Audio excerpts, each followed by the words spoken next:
An apocalypse breaks out in the world, and vile, bloodthirsty zombies appear all over. Amid the chaos and carnage, our protagonist, Ye Jong-ming, feels entirely out of place in this mad, apocalyptic world. He had long harbored thoughts about the collapse of the apocalyptic world and met his end at the hands of his teammates. Let's dive into the world of 10 years ago. There was a massive change in the world. 90% of humanity had become bloodthirsty mutants. As mutants rapidly infect humans en masse, mysterious wheels descended from the sky. Humans soon discovered crystals in zombies' heads, which could be used to spin the wheels and extract various materials, including weapons, gene medicine, and even supernatural abilities. Desperate to survive, human forces fought relentlessly for these wheels, turning the world into a brutal survival game. Zhong chose to obey to stay alive, even if it meant abandoning his principles. After a decade of grueling training, he finally earned his place on the elite monster fighting team. He believed his hard work would lead to a brighter future, but instead, it ended in betrayal and death at the hands of his own teammate. Just when he thought it was over, he woke up next to Bai Shi, a girl who died long ago, in the very house he lived in before the apocalypse. Naked and disoriented, he realizes it's September 10th, 2220, the day before the apocalypse began. As memories of the monstrous apocalypse flood his mind, he grapples with the horror of reliving that nightmare. But then, a spark of determination ignites within him. He recalls the 10 years of survival skills and combat experience he acquired. This rebirth may be his chance to rewrite his fate. With his mind made up, he vows to use his knowledge to navigate the impending chaos and live his life with newfound purpose and strategy. The story of Ye Jong-ming begins anew, fueled by vengeance and a fierce will to change his destiny. He quickly dressed, ignoring the girl on the bed who asked where he was going. He yanked open the drawer and stared at the inheritance his parents had left him. In his previous life, he never used their luxury card, but with the apocalypse looming, he knew money would soon be worthless, so he had to use it now. Feeling snubbed, the girl raised her voice, demanding answers. He didn't hold back. He bluntly told her he knew about her affair with Qin Jun. Her face flushed with embarrassment and guilt. She fell silent, unable to meet his eyes. In his last life, when the apocalypse erupted, he used every method to protect her, but was betrayed in return. She chose to rely on Qin Jun, leaving him behind. She now claimed he had no right to ridicule her and Qin Jun, accusing him of being jealous of Jun's looks and strength and calling him a clown. Despite their past, he gave Shai one last warning. Qin Jun wasn't someone she could trust. He knew telling her that Jun would sell her for merely 3 cans of food wouldn't change her mind, so he didn't bother. Deciding not to waste more time on her, he focused on preparing medicine, food, and equipment. Meanwhile, she kept shouting that she was the one who abandoned him, insisting he wasn't leaving her and that she had chosen to leave him first. The scene shifts to a taxi, where he thrusts a pile of cash at the driver and demands a speedy trip to the nearest hospital.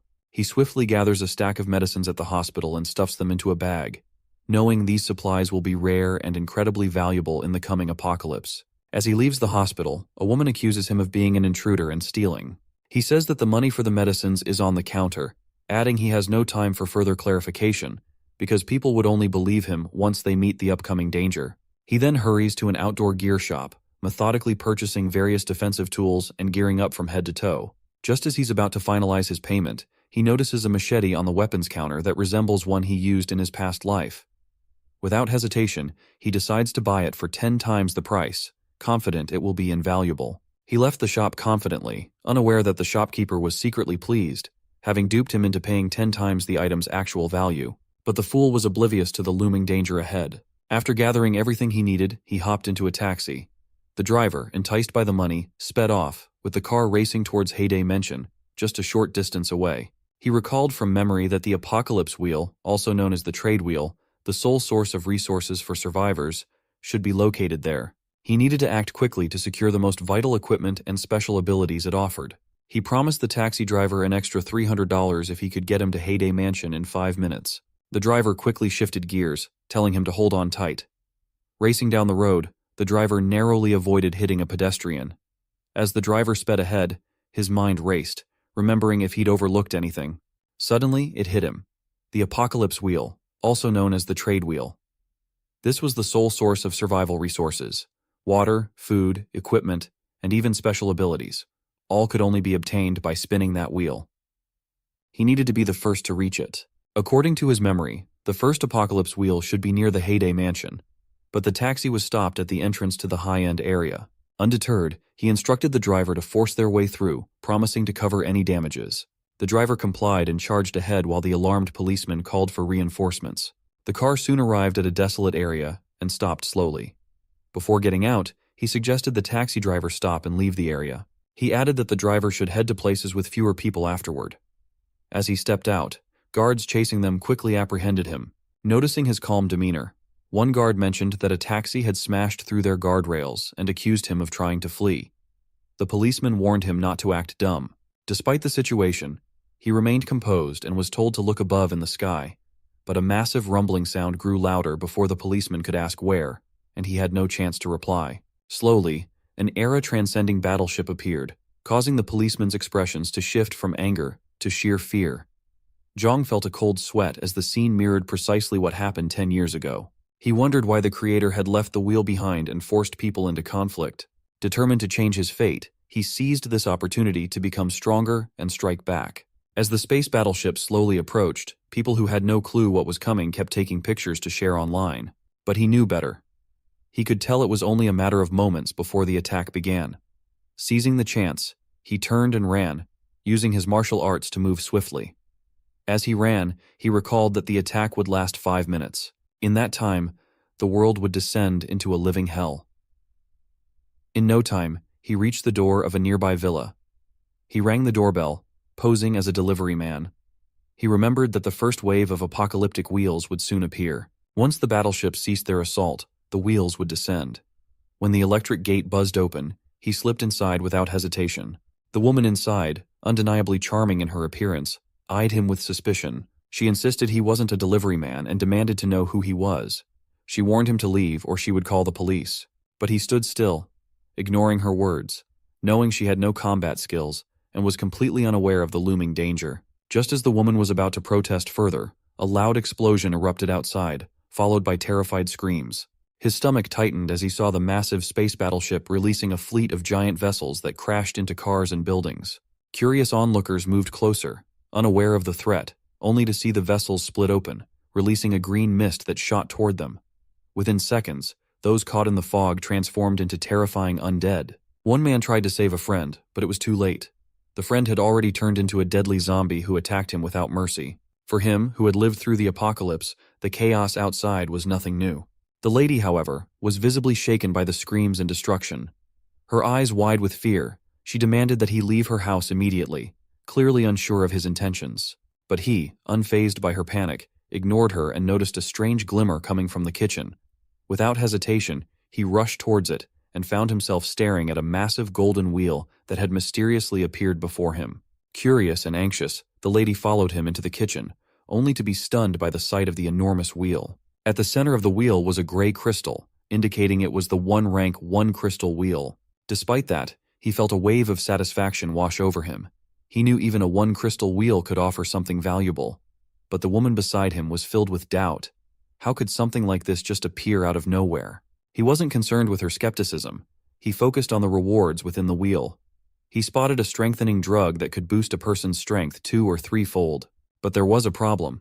He had no crystals to activate the wheel. As he examined the wheel closer, he noticed something unusual.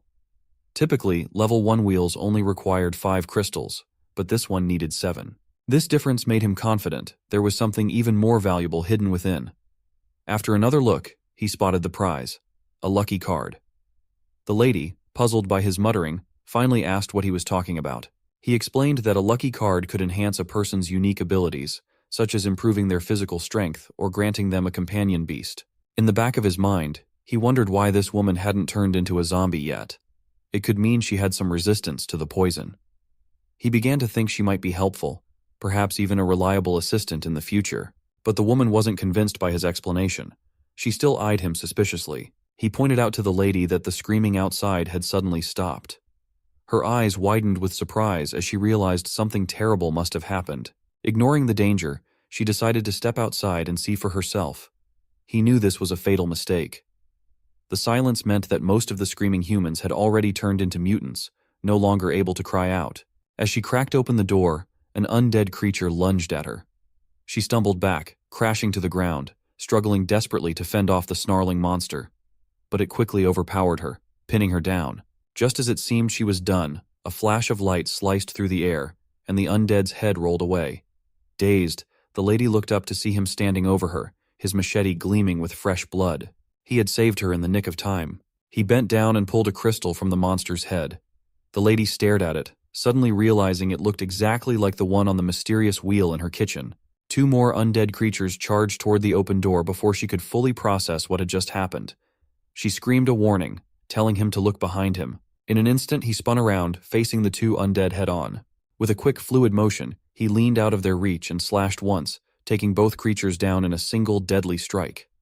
The lady watched in shock, her heart racing as she realized just how lethal he indeed was. He had seemed like just an ordinary guy to her, but now she saw the brutal efficiency with which he handled the mutants, and it left her speechless. In her shock, the lady asked for his name. After introducing himself, he extended a hand, pulled her to her feet, and then asked for her name in return.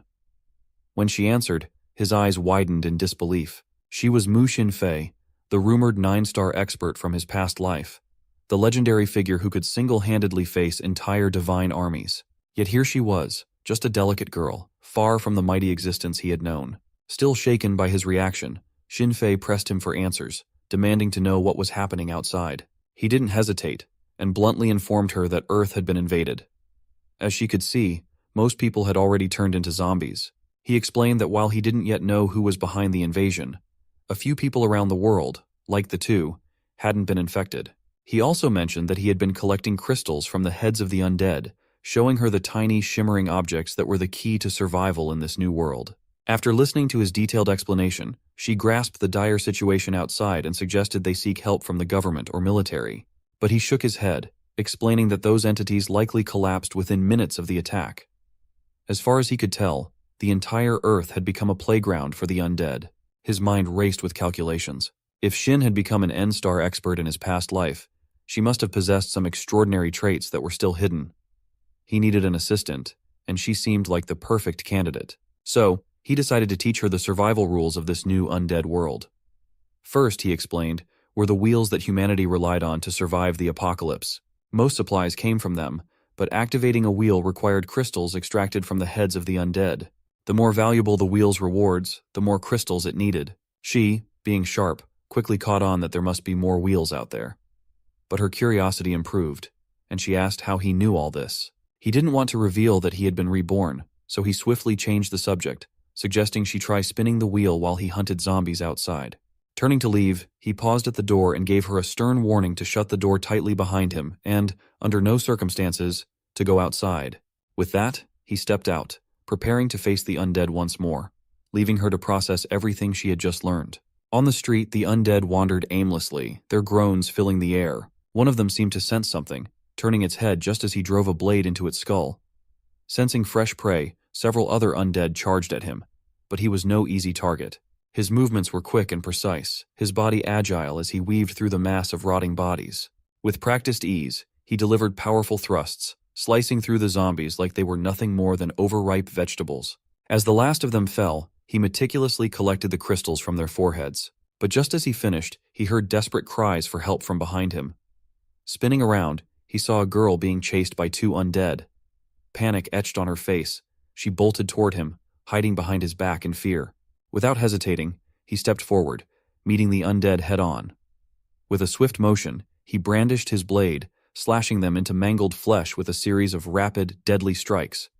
But as he turned to check on the girl, her demeanor shifted. She clawed at him frantically, her mouth stretching open in a grotesque scream as she lunged at him. Thankfully, he was ready. In one fluid motion, he reached out, his hand hooking her head and driving his blade straight into her forehead, ending the threat before it could even begin.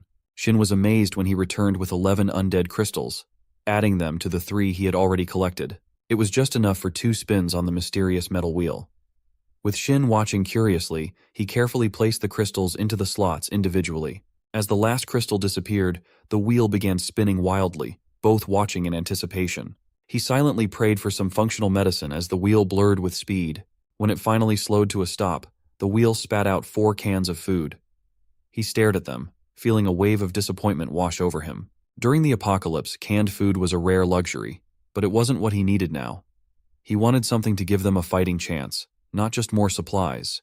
To make matters worse, Jin had already organized a large stash of unspoiled food while he was out hunting zombies, enough to last them for a while. Eating canned food at this point felt like a waste of a precious spin. Frustrated by his continued bad luck, he turned to her with an idea, suggesting she give it a try, thinking her luck might be better than his. He handed her the remaining crystals, hoping that the wheel might offer something more valuable this time. Once again, the wheel is about to be activated. The way she placed the crystals, is it just me? Or does she look like she's about to unlock a secret level with that pose? The wheel whirred to life, and both waited with bated breath. He thought each spin at the start of the apocalypse was crucial, as it could rapidly boost combat abilities. But a moment later, he was stunned. This time, the wheel landed on an extremely valuable elimination card. He explained that the card allowed her to eliminate one reward. While it might not seem necessary now, he believed its value would become apparent when spinning for crucial equipment and skills. He looked at her in astonishment and asked if her luck was always this incredible. She shared that she had always been fortunate, whether it was getting extra bottles from soft drinks, winning big prizes from cracking eggs, or even drawing a live cow in a supermarket's lucky draw. This made him, who had been struggling with persistent lousy luck, feel almost depressed. He speculated that Shin's luck might be due to her fortunate physique. Watching her bask in her excitement, he couldn't help but sneer. If she had a winning physique, he was determined to take full advantage of it. Early the following day, he prepared to slay the undead as daylight broke. His goal for the day was to collect 100 crystals. Seeing his confident determination, she decided she couldn't afford to slack off. She resolved to support this great benefactor and make a meal worthy of 100 crystals. After some time, he returned, panting and out of breath. He had 2 pieces of news for her and asked which she wanted to hear first. She opted for the excellent news. The good news was that the area was now completely overrun by zombies, but he had managed to clear them all out. This impressive update thrilled her, and she eagerly asked for the bad news. The bad news was that he had only collected 21 crystals despite searching the entire area, checking every house, room, and hidden spot. Seeing his slight discouragement, she reassured him that these crystals were still enough for several spins on the wheel. He asked her if there was something to eat, as he was hungry. Soon the dishes were served, but their appearance was likely unappetizing even to dogs. She hesitantly admitted that she wasn't very skilled in cooking, and with a hint of sadness, suggested that if he found the food unpalatable, he could always eat from the cans in the fridge. Despite the less than appealing presentation, he took a large bite and told her it tasted good, even if it looked terrible. Her eyes lit up at his comment, as he was the first person not to reject her cooking. It's because he had survived the apocalypse and had faced far worse, including eating dead human meat, so hunger and thirst were his greatest fears. After finishing his meal, they went to the wheel to use the crystals he had collected. She proved her luck as the wheel rewarded them twice in a row with practical weapons, a gun and a crossbow. She then handed him the remaining crystals, urging him to try it. He shook his head, saying his luck was too poor. Undeterred, she took his hand, blew on it, and with a sincere expression, told him she had transferred her luck to him. Her gesture made him blush, unable to hide his surprise and gratitude. 6 rewards remained on the wheel, with the odds of hitting the enhanced gene medicine now sitting at a slim 1 in 6. She quickly suggested using the elimination card to remove the cookie option, hoping to improve their chances. But before they could reconsider, the discard card touched the wheel and suddenly ignited. His eyes widened in disbelief. Once the card made contact, their decision was set in stone. Now, with a 1 in 5 shot, he knew there was no turning back. Without a moment's delay, he inserted the crystals to initiate the spin. As the wheel started to whirl, both launched into fervent prayers. Whether invoking the Eastern Amitabha or the Western Amen, they called upon every divine power imaginable. As the wheel gradually slowed and the arrow settled on a green potion bottle, their faces lit up as if they had just won the jackpot. Indeed, they had struck gold with the novice body-strengthening potion. This wasn't just any reward. It was a game-changer capable of amplifying the user's combat skills and physical strength by at least 3-fold during the early stages of the apocalypse. In a harsh world where survival was a luxury, a body-strengthening drug like this was nothing short of essential. Excitedly, she urged him to drink the potion immediately. However, he had a different plan in mind. Instead of gulping it down, he carefully combined the strengthening potion with some heparin he had taken from the hospital, pouring both into a tray. He explained to her that mixing the 2 substances could double the potion's volume, effectively transforming 1 bottle into 2. He further elaborated that the wheel they used wasn't unique. Numerous others were scattered in various locations, each equipped with its own set of reward boards. With the additional bottles they'd created, they could trade for valuable skill cards or specialized medicines with other survivors. This strategy enhanced their immediate strength and opened up opportunities for bartering and negotiations, increasing their chances of long-term survival in the apocalypse. Soon enough, the two newly created strengthening potions were sitting before them. She was about to ask him how he knew how to make the medicine. Still, before she could complete, he quickly shifted the conversation, pointing out that the medical water's temperature was too high and needed to be lowered immediately. Then, turning back to her, he emphasized that she should memorize every detail of the process and the correct temperature standards, because it would be her turn to make the potion next time. She nodded, already feeling confident she could handle the task. After finishing the potion making, she couldn't resist asking the same question again about how he knew all this. But before he could answer, they were interrupted by a knocking sound from outside. His expression turned serious as he hushed her, quickly pulling her upstairs. Confused, she asked why he seemed so alarmed. He explained that the sound came from a mutated stink bug. The infectious virus, these locusts had evolved into cannibalistic insects. While they weren't solid individually, they hunted in swarms, and spotting one meant the entire horde was nearby. Sure enough, with just a little effort, the swarm of mutated locusts broke through the door, swarming up the stairs towards them. The two scrambled to use a wardrobe to block the door, but he warned her that these bugs were more dangerous than they seemed. They could even infect plants, turning them into flesh-eating organisms. When they thought they were safe, the banging sounds started again, louder this time. She, startled, instinctively jumped into his arms. He might have thought, "Forget the bug spray. We need some modesty spray here, stat." However, he eased her fears by telling her not to be scared, assuring her that he's there for her, and his words made her feel at ease. Seeing the door battered relentlessly, he realized it wouldn't hold out much longer. He quickly decided to have her hide in the bathroom while he prepared to face the oncoming swarm. When she anxiously asked how he planned to survive against so many, he reassured her it would only take a few minutes. Without hesitation, he pulled out the strengthening potion he had just prepared. Aware of the side effects but knowing it was his best shot, he drank it down without a second thought. As soon as he downed the potion, a wave of excruciating pain surged through his body, sending him collapsing to the ground. He wriggled in agony, feeling like his entire body was on fire. But as the pain threatened to overwhelm him, the mutated beetles finally broke through the door. He crumpled to the floor, but the potion's effects started kicking in. Was this the end for him? Not a chance. In an instant, a flash of steel pierced through the air, impaling one of the beetles. Boosted by the potion's strength, he sprang into action, launching himself at the swarm with lethal precision. His eyes glowed with an eerie red light, making him look like a reaper from the depths of hell. The pain from the drug's side effects was unbearable, driving him to scream in fury as he fought. The mutated beetles swarmed him, but he roared defiantly and charged forward, his blade slicing through them with relentless force. In a frenzy of slashing and stabbing, he tore through the horde, leaving a trail of carnage in his wake. Green mutated blood splattered across the walls and floor as he hacked away at the last of the creatures. Finally, when the previous beetle fell, he was left standing amid the destruction, panting heavily from the exhausting battle, his body trembling from both the fight and the after-effects of the potion. As he surveyed the shattered limbs scattered across the floor, a nagging suspicion crept into his mind. A locust swarm's appearance always signaled a locust queen's presence.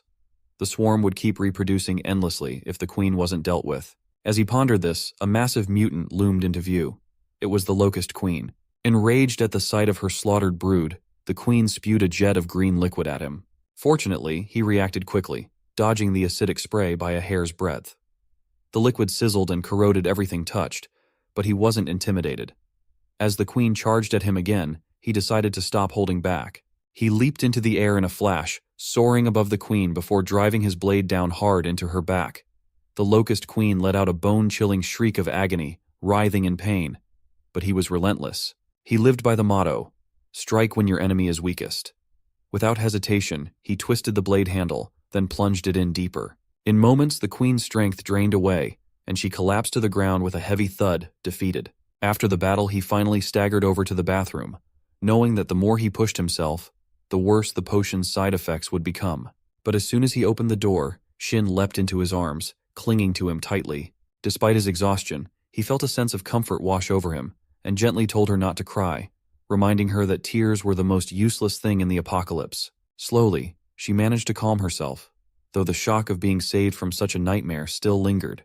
But when she turned her head and saw the bloody mess outside, her stomach churned.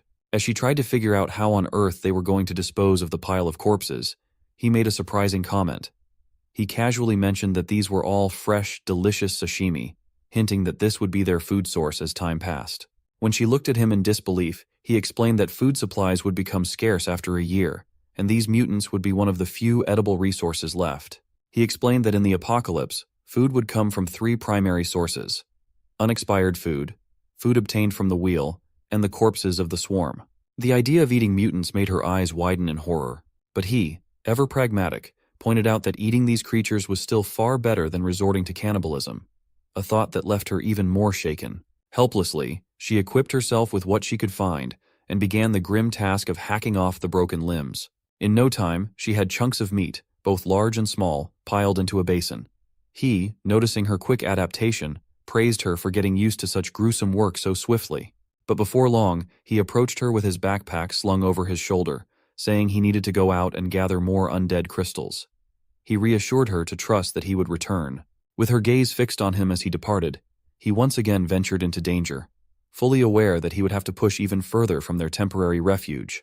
As he navigated the desolate streets, his senses remained sharp, listening for any hint of activity. Yet, all he encountered were the grim remains of the undead and fallen humans, their bodies scattered across the road like discarded remnants of a forgotten world. As he approached an intersection, the air was suddenly pierced by cries for help, forcing him to stop abruptly. Startled, he cursed under his breath, wondering what kind of fool would shout so recklessly in a situation like this. It was as if they deliberately invited every undead in the vicinity to descend upon them. At the intersection, his eyes locked onto a girl sitting on the ground, her desperate pleas echoing through the deserted streets. Without a moment's hesitation, he rushed over and clamped his hand over her mouth, whispering urgently for her to be silent before she attracted more of the undead. But it was already too late. The echoes of her cries had drawn a horde of undead, now squeezing through the narrow alleyways and charging straight toward them. Realizing the imminent danger, he quickly unsheathed his blade and slashed at the advancing undead with deadly precision. Despite his efforts, their numbers were overwhelming. Desperate to buy time, he ordered her to run while he held them off. In her panic, she noticed an open door nearby. Without thinking twice, she bolted inside and called out, urging him to hurry and take cover before it was too late. Ignoring the undead closing behind him, he made a frantic dash for the door. Just as he slipped inside, they slammed the door shut behind him. But before they could catch their breath, a decaying hand suddenly shot through the gap, causing them to nearly jump out of their skin.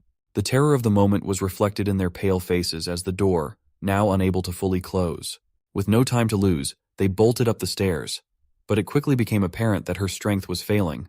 Her breath came in ragged gasps, and her pace slowed significantly as exhaustion set in. Just as she stumbled, one of the undead managed to grab her leg, dragging her down the stairs with a vice-like grip. Without hesitation, he reacted, swinging his large blade down in a mighty arc, severing the undead's grasp on her with a single, precise strike. He pulled her back to her feet, but the situation had worsened. The staircase was now swarming with undead, closing in on them from all directions. Then, as the chaos threatened to overwhelm them, a sudden blinding light burst through the narrow window, casting an eerie, otherworldly glow over the scene. He turned toward the light, his heart pounding in his chest. His eyes widened in shock as he recognized the source, a glowing white object descending from the sky, illuminating the dark stairwell like a beacon. The realization hit him with startling clarity. It was the dungeon key, an object of immense power, and it was now within their reach. In his past life, he had learned that the dungeon key was one of the rarest and most valuable items in the apocalypse. It was the only way to reach the dungeon mystery land, a place brimming with hope and wonder. Even top veterans had wanted it, though none had ever managed to get their hands on it. He was determined. The key of mysteries had to be his. As he was lost in thought, she behind him suddenly shouted, "Watch out for the undead!" He whirled around and saw a vicious undead charging straight at him, aiming for his groin. Fear gripped him and he broke into a cold sweat. In a panic, he slammed his fist into the undead's face, shielding himself and cursing the creature. When the undead charged at him, aiming for his groin, he thought, "Great, even zombies know where it hurts the most." Now fueled by anger, he decided to deal with the 10 undead once and for all. The hallway was narrow, perfect for a defensive stance and a counterattack. Just as he was about to strike, a gray hand reached out from the shadows. Staying calm, he swung his blade with precision. The hand flew off, green liquid splattering across the floor in a gruesome spray. In a flashback, we see her life just a few days ago. She had everything: pursuers, fame, material wealth, and knowledge, truly the darling of heaven. But in a matter of days, everything had unraveled. Her relatives, friends, and even her father had turned into man-eating mutants. She was left kneeling helplessly. As she faced what seemed like her final moments, she saw the undead lying defeated on the ground. Overwhelmed with joy, she couldn't believe he had managed to eliminate all the threats before her eyes. Her relief was interrupted by Zhang's scolding. If she wanted to stay alive, she couldn't afford to dawdle. They had to find the key, and they needed to act quickly. The downstairs area was swarming with undead, making it clear that going down was not an option. Their only chance was to reach the rooftop and find another way out. He had a plan. The rooftop of their building connected to the building in front, and he planned to exit the building from there. If they could make it there, they'd be closer to their goal. He figured that once he descended from that building, the key would be just 2 streets away. As he surveyed the area, he noticed vines creeping over every surface, their relentless growth overtaking the landscape. Suddenly, a branch snapped toward the young girl, wrapping its tendrils around her and lifting her off the ground with surprising force. Without missing a beat, he sprang into action, intercepting the movement and catching her in mid-air. His response was swift and calculated, driven by instinct rather than emotion. He set her down without a word, his focus immediately shifting back to the task at hand. She glanced at him, impressed by his quick thinking, but he remained unfazed, his mind occupied with the challenges ahead. Irritation simmered as he faced the mutated plants that slowed their progress. Every second spent dealing with the overgrown foliage felt like a waste of time. He hacked through the vines with growing impatience, determined to push forward. At last, they reached a locked door. She asked what they should do next. His answer was direct and decisive, a powerful kick that sent the door crashing open. They quickly made their way to the rooftop, where they were met with the unexpected sight of a large group of survivors already gathered, waiting for whatever came next. A blond guy wielding a baseball bat approached them with a stern expression, demanding to know what they were doing. He warned that breaking the door could attract more of the undead.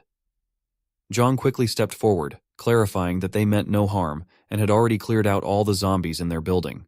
The blonde's eyes widened in surprise, clearly taken aback by the claim. It seemed unbelievable that anyone could have cleared out all the zombies in such a place, especially with the constant threat of more potentially making their way up to the roof. Despite his skepticism, they used a shovel to prop up the broken door, hoping it would at least delay any potential threats. The blonde turned back to him, accusing him of putting everyone in danger regardless. Before tensions could escalate, his friends intervened, pointing out that he and the girl hadn't even known there were others in the building. The blonde's anger subsided slightly, but his distrust remained evident in his gaze. As the situation calmed, he took a moment to scan the surroundings from the rooftop, his eyes searching the horizon. The blonde, still wary, asked him about his intentions. He revealed that his goal was to reach the middle school. The blonde raised an eyebrow in surprise, questioning how he planned to navigate the streets, likely crawling with zombies. He explained that he had seen some lights in that area and was determined to investigate them. The blonde's expression shifted from skepticism to reluctant admiration. Impressed by his courage, he confirmed that the lights were indeed at the school. He then pointed out a possible shortcut, another building close to the east side of the rooftop. If he was willing to take the risk, he could try jumping across to reach it. However, the blonde warned that it was a dangerous move, one that could seriously injure anyone who attempted it. He looked at the gap between the buildings, weighing his options. The jump was risky, but it was also the fastest route to his destination. Determined, he made up his mind. The blonde watched him closely, as if trying to gauge whether this stranger would actually go through with it. He immediately headed east, intent on assessing the situation for himself. The gap between the buildings was about 5 meters, with the opposite rooftop sitting 1 level lower, a distance he judged to be challenging but manageable.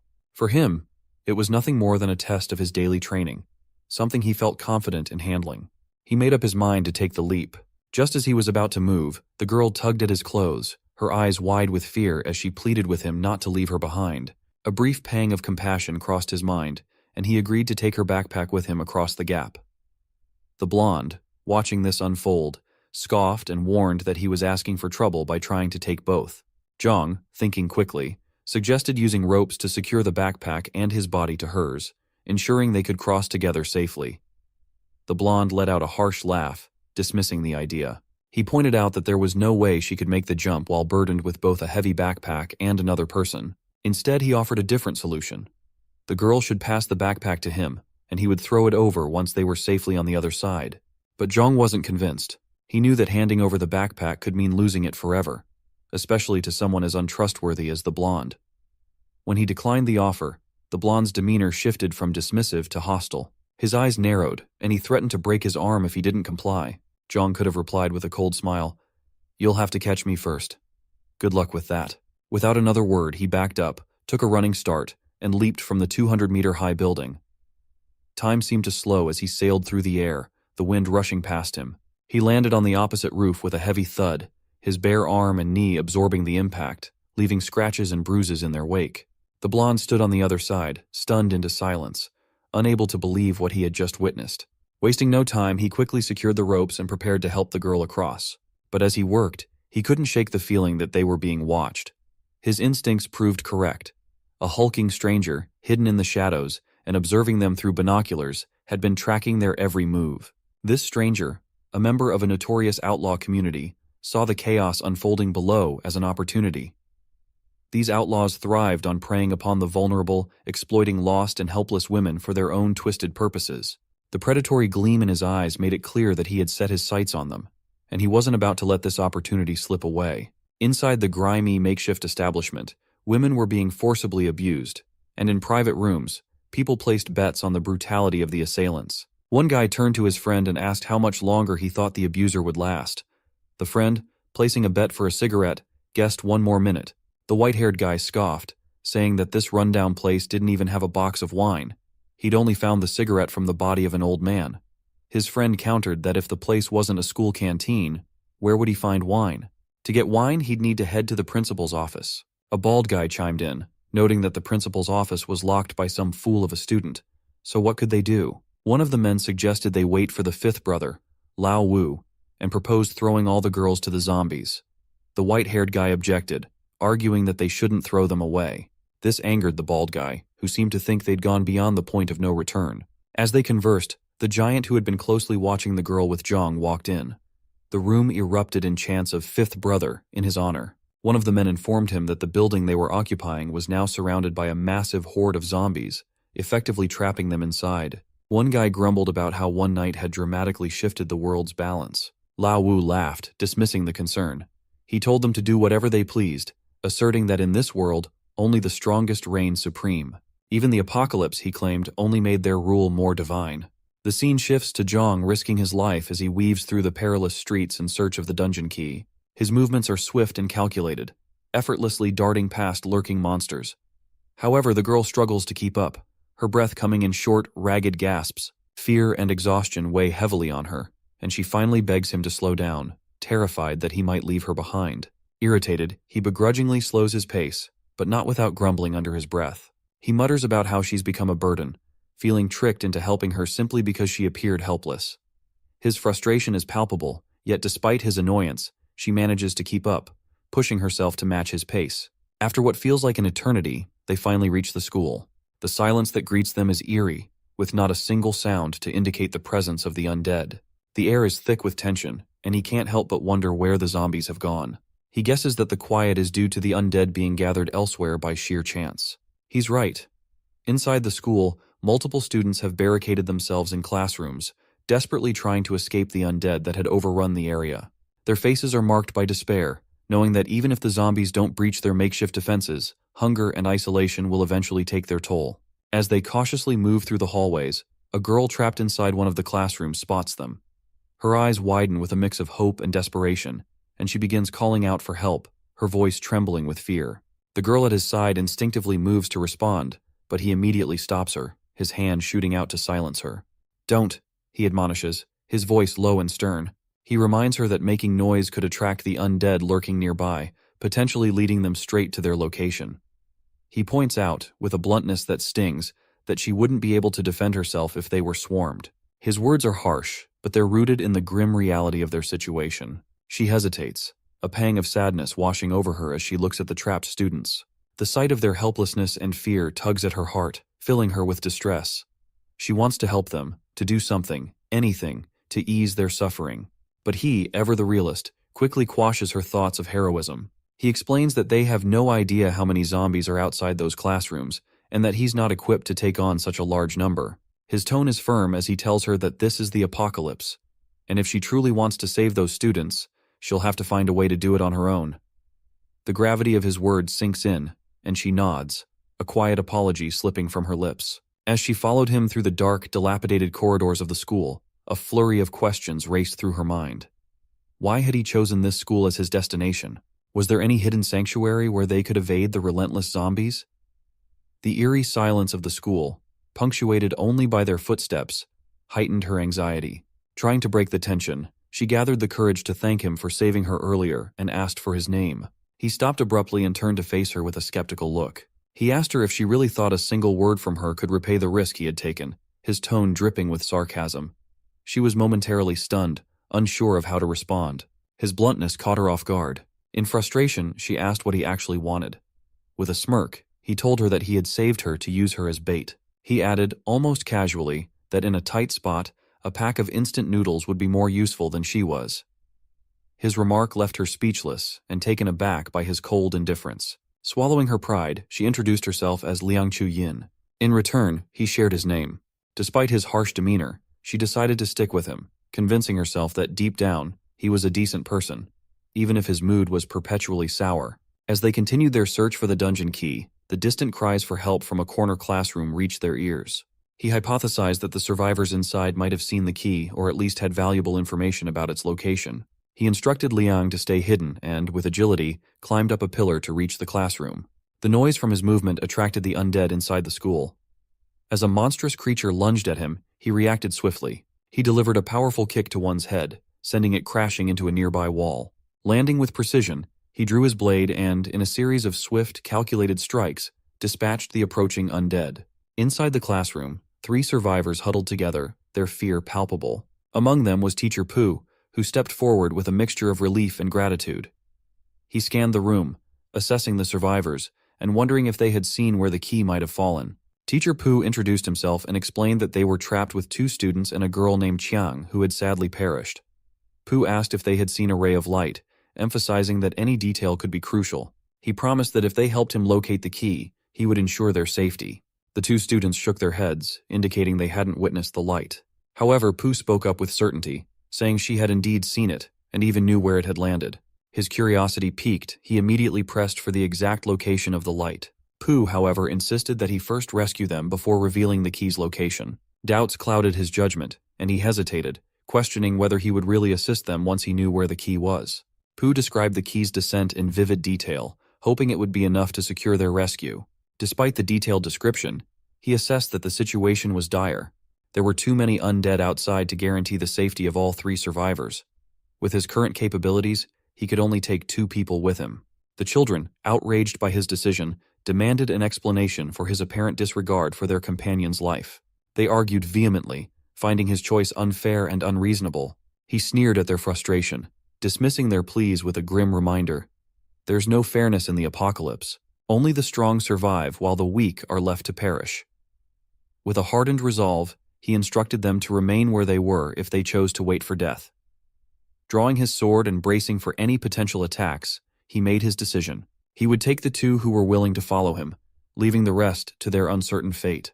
The students were gripped by fear, but Pooh gently caressed their shoulders, trying to offer them a shred of comfort. He, standing at a distance, ordered them to decide who among them would leave with him.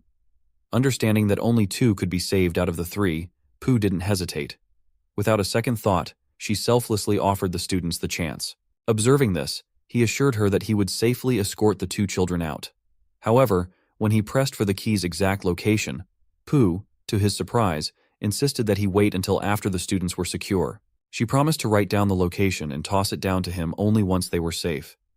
It was clear that Pooh had meticulously planned this, and her every move was calculated to ensure the children's survival. With a cold tone, he remarked that he hoped she wouldn't regret her self-sacrificing choice, and then ordered the students to follow him. He could feel the presence of 3 zombies lurking just behind the door. He quickly instructed Pooh to lock the door as soon as they exited. As he opened the door, one of the zombies tried to slip through, but he was faster, delivering a swift kick that sent the creature crashing into the wall. In one fluid motion, he decapitated it with a precise slice. Pooh, though outwardly stern, was just as terrified as the others. Yet, she stayed firm, fully aware of her duty to protect her students. Grabbing the 2 girls, he led them swiftly down the stairs, but something felt amiss. The entire corridor was eerily silent. Not a single undead could be seen. A looming, monstrous presence seemed to hang in the air, and he quickly warned them to slow down. The students, their anxiety mounting, asked if he had sensed something wrong, as the path ahead appeared clear. Ignoring whether his instincts might be off, he pressed on, racing down the stairs. Suddenly, a massive shadowy serpent lunged at them in a surprise attack. He, reacting in an instant, drew his machete and swung above, only for the serpent to vanish before his blade could connect. The girls, bewildered, asked why they had stopped again. More convinced now of a lurking danger, he hushed them, but after a thorough search, he found nothing, leaving him to question whether his senses were playing tricks on him. The shadow serpent crept closer and closer to the girls, inch by inch, while they remained oblivious to the looming danger. He, trailing behind, was lost in thought, the strange aura around him gnawing at his instincts. The serpent flicked its tongue, teasing Xiao's hair and sending a chill down her spine. When she turned to look, her blood ran cold. She was face to face with the serpent's gaping mouth, filled with sharp, jagged teeth ready to crush her. Panic-stricken, she nearly lost control of herself. In that split second, he hurled his machete at the serpent's mouth. With a sharp swoosh, a piece of the serpent's lip fell to the ground. The building echoed with its agonizing shriek, a sound that pierced through the gut and heart. Enraged, the serpent lashed out with its claw at him. But instead of retreating, he stood his ground, meeting the attack head-on with his fist. To his shock, the punch didn't even faze the beast. He quickly realized that the serpent had metal-clad arms, making it a nearly indestructible foe. Its relentless attacks, barely dodged by him, proved it was far harder to defeat than he had anticipated. Seeing the serpent's relentless strength, he launched a perfect roundhouse kick, aiming for its head with all his might. But the attack seemed to have no effect. Instead, the serpent's insane strength allowed it to seize him by the leg. With a brutal force, it slammed him into the ground so hard that the floor cracked beneath him. The girl watched in horror, her heart gripped with fear. If he couldn't defeat this monster, none of them had a chance to escape. Desperately, she called out to her companion, Li, for help, but to her dismay she fled, abandoning her in panic. Now he appeared heavily injured and barely able to move. The serpent raised its powerful arms high, preparing to crush him with all its might. Was this how his tragic life would end? Just as the serpent was about to deliver the fatal blow, a sudden bang echoed through the hallway. The serpent was sent flying northwest by a gunshot. He had managed to draw a gun just in time. He felt a surge of relief, but his condition was far from stable. The earlier impact had dislocated his right arm. Gritting his teeth, he urged the girl to get up quickly if they wanted any chance of survival. But before they could move, the sound of metallic thuds echoed from the stairwell. Tong, tong, tong, as footsteps gradually drew closer. The girl's heart leaped into her throat, her fear spiking. Only then did he fully realize the gravity of their situation. Could the gunshot have attracted nearby undead? Seeing the impending danger, he immediately shielded the two girls behind him.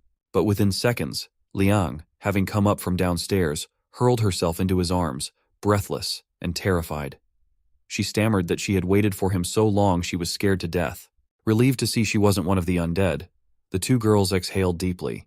Through her fear, Liang explained that after a prolonged search, she had finally found him. Earlier, at the multimedia center, a sudden flash of light had erupted, causing a horde of undead to surge in from all directions. Trapped in the chaos, she had been overwhelmed with fear and, with no other option, had fled in desperation, racing upstairs to find him. As he absorbed her account, the pieces fell into place. The source of light that attracted the undead was clear now. It was the light from the wheel. As the old saying goes, sometimes you search fruitlessly, only to find what you need by chance. He quickly gathered everyone and led them downstairs. On the way down, Li expressed her regret to Xiao for not being able to help her, and she accepted it with understanding, acknowledging it wasn't intentional. They soon exited the classroom building without incident. Seeing that all the students were safe, Pooh hesitated for a moment, considering whether she should have kept the key's location secret, trusting that he would eventually come to rescue her. But she quickly dismissed the thought, realizing he still had the kids to worry about. She tossed down the paper with the location written on it. Liang asked him why he hadn't helped Pooh.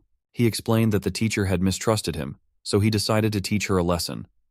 As he unfolded the paper and read it, he discovered that the key had landed at a construction site, an out-of-the-way spot that most people would overlook.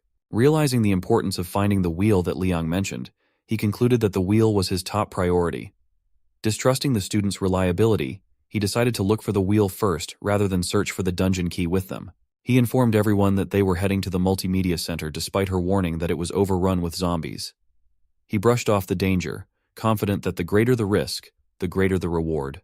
With determination, he instructed the students to follow him. When they arrived at the multimedia center, it quickly became apparent that it was teeming with undead. Lee, alarmed, questioned whether he had deliberately led them into such a dangerous situation. It seemed to her that, after getting the information he needed, he considered them expendable and intended to use them as bait for the undead. He, hearing their concerns, responded firmly. He explained that the apocalypse was filled with undead no matter where one went.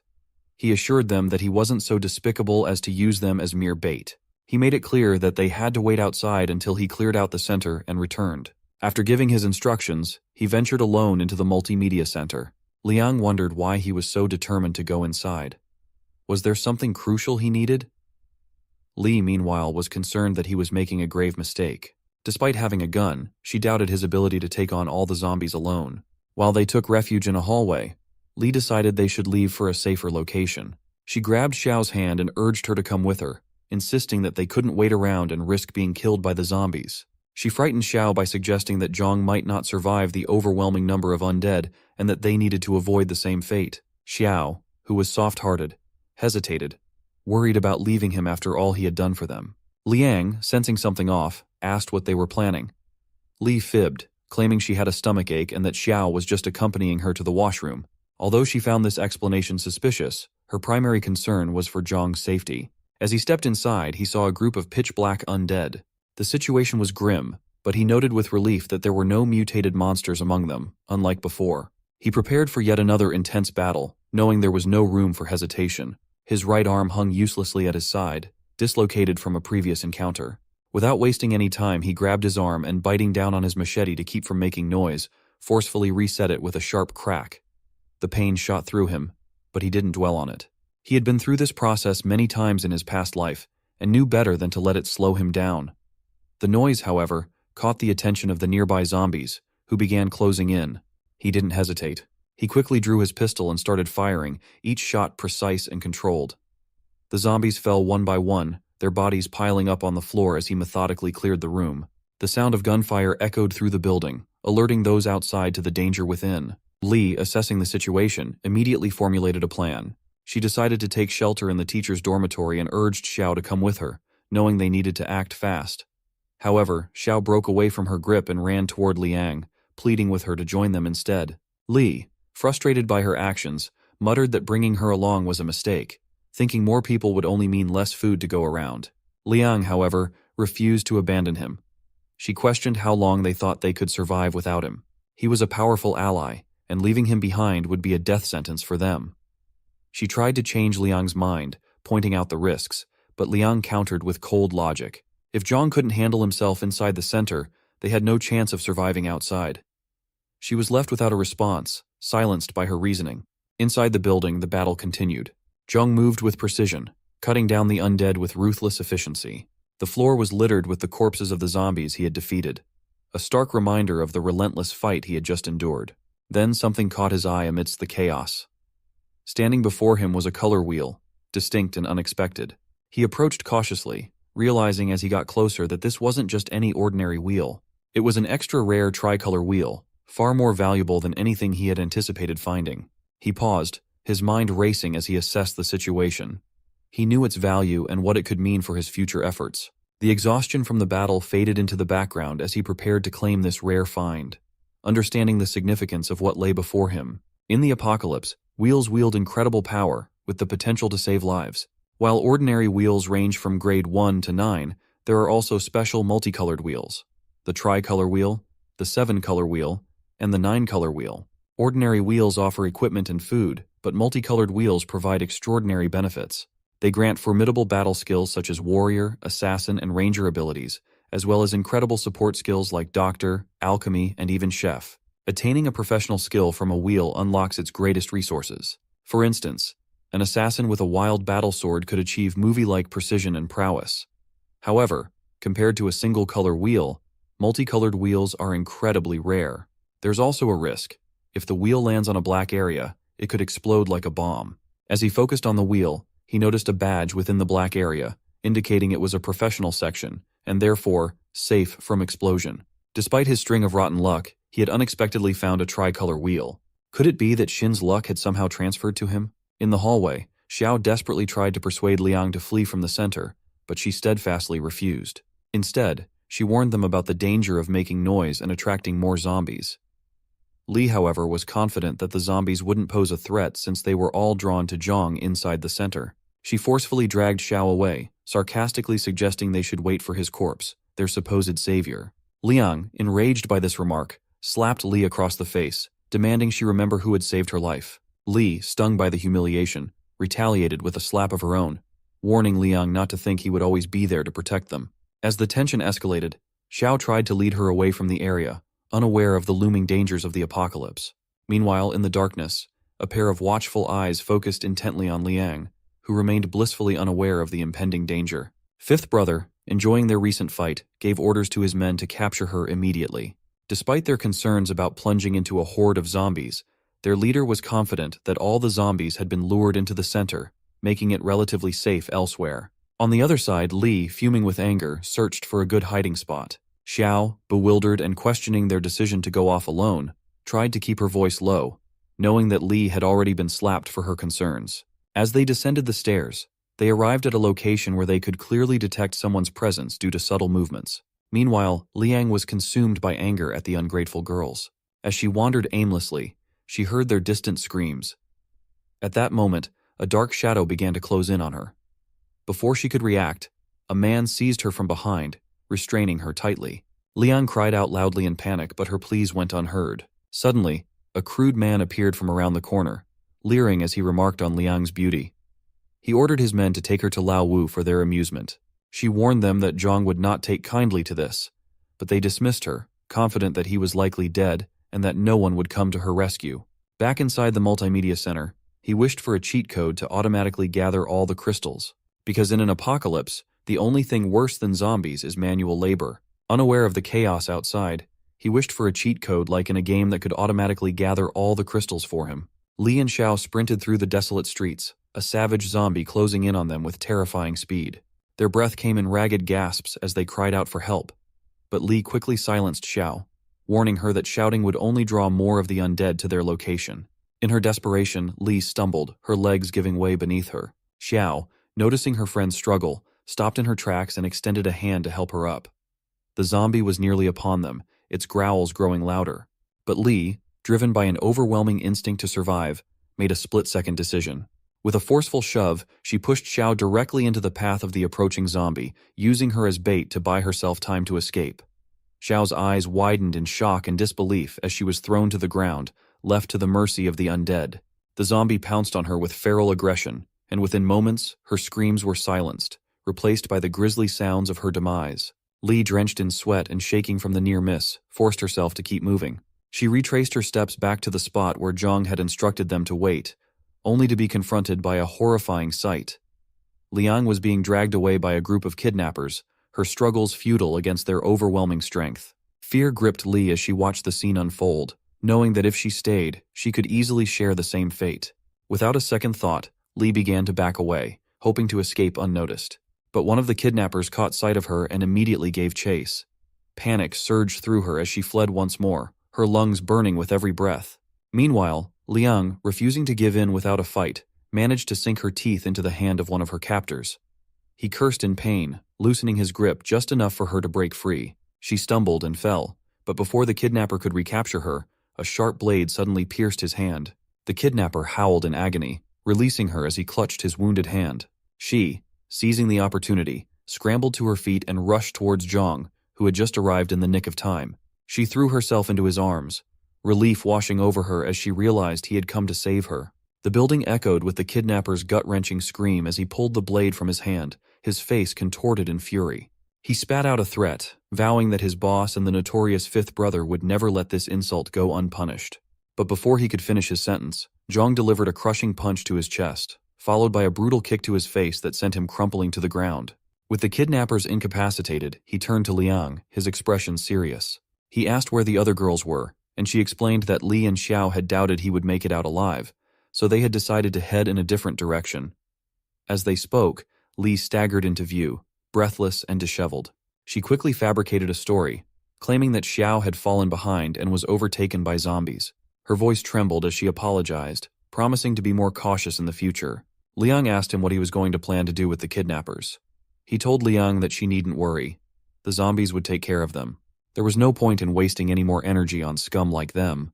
With the multimedia center now secured and the undead threat eliminated, Li finally understood the full extent of his strength. She realized that staying close to him was her best shot at survival in this unforgiving world. He, sensing her newfound resolve, instructed them both to remain at the media center while he went back to retrieve someone important.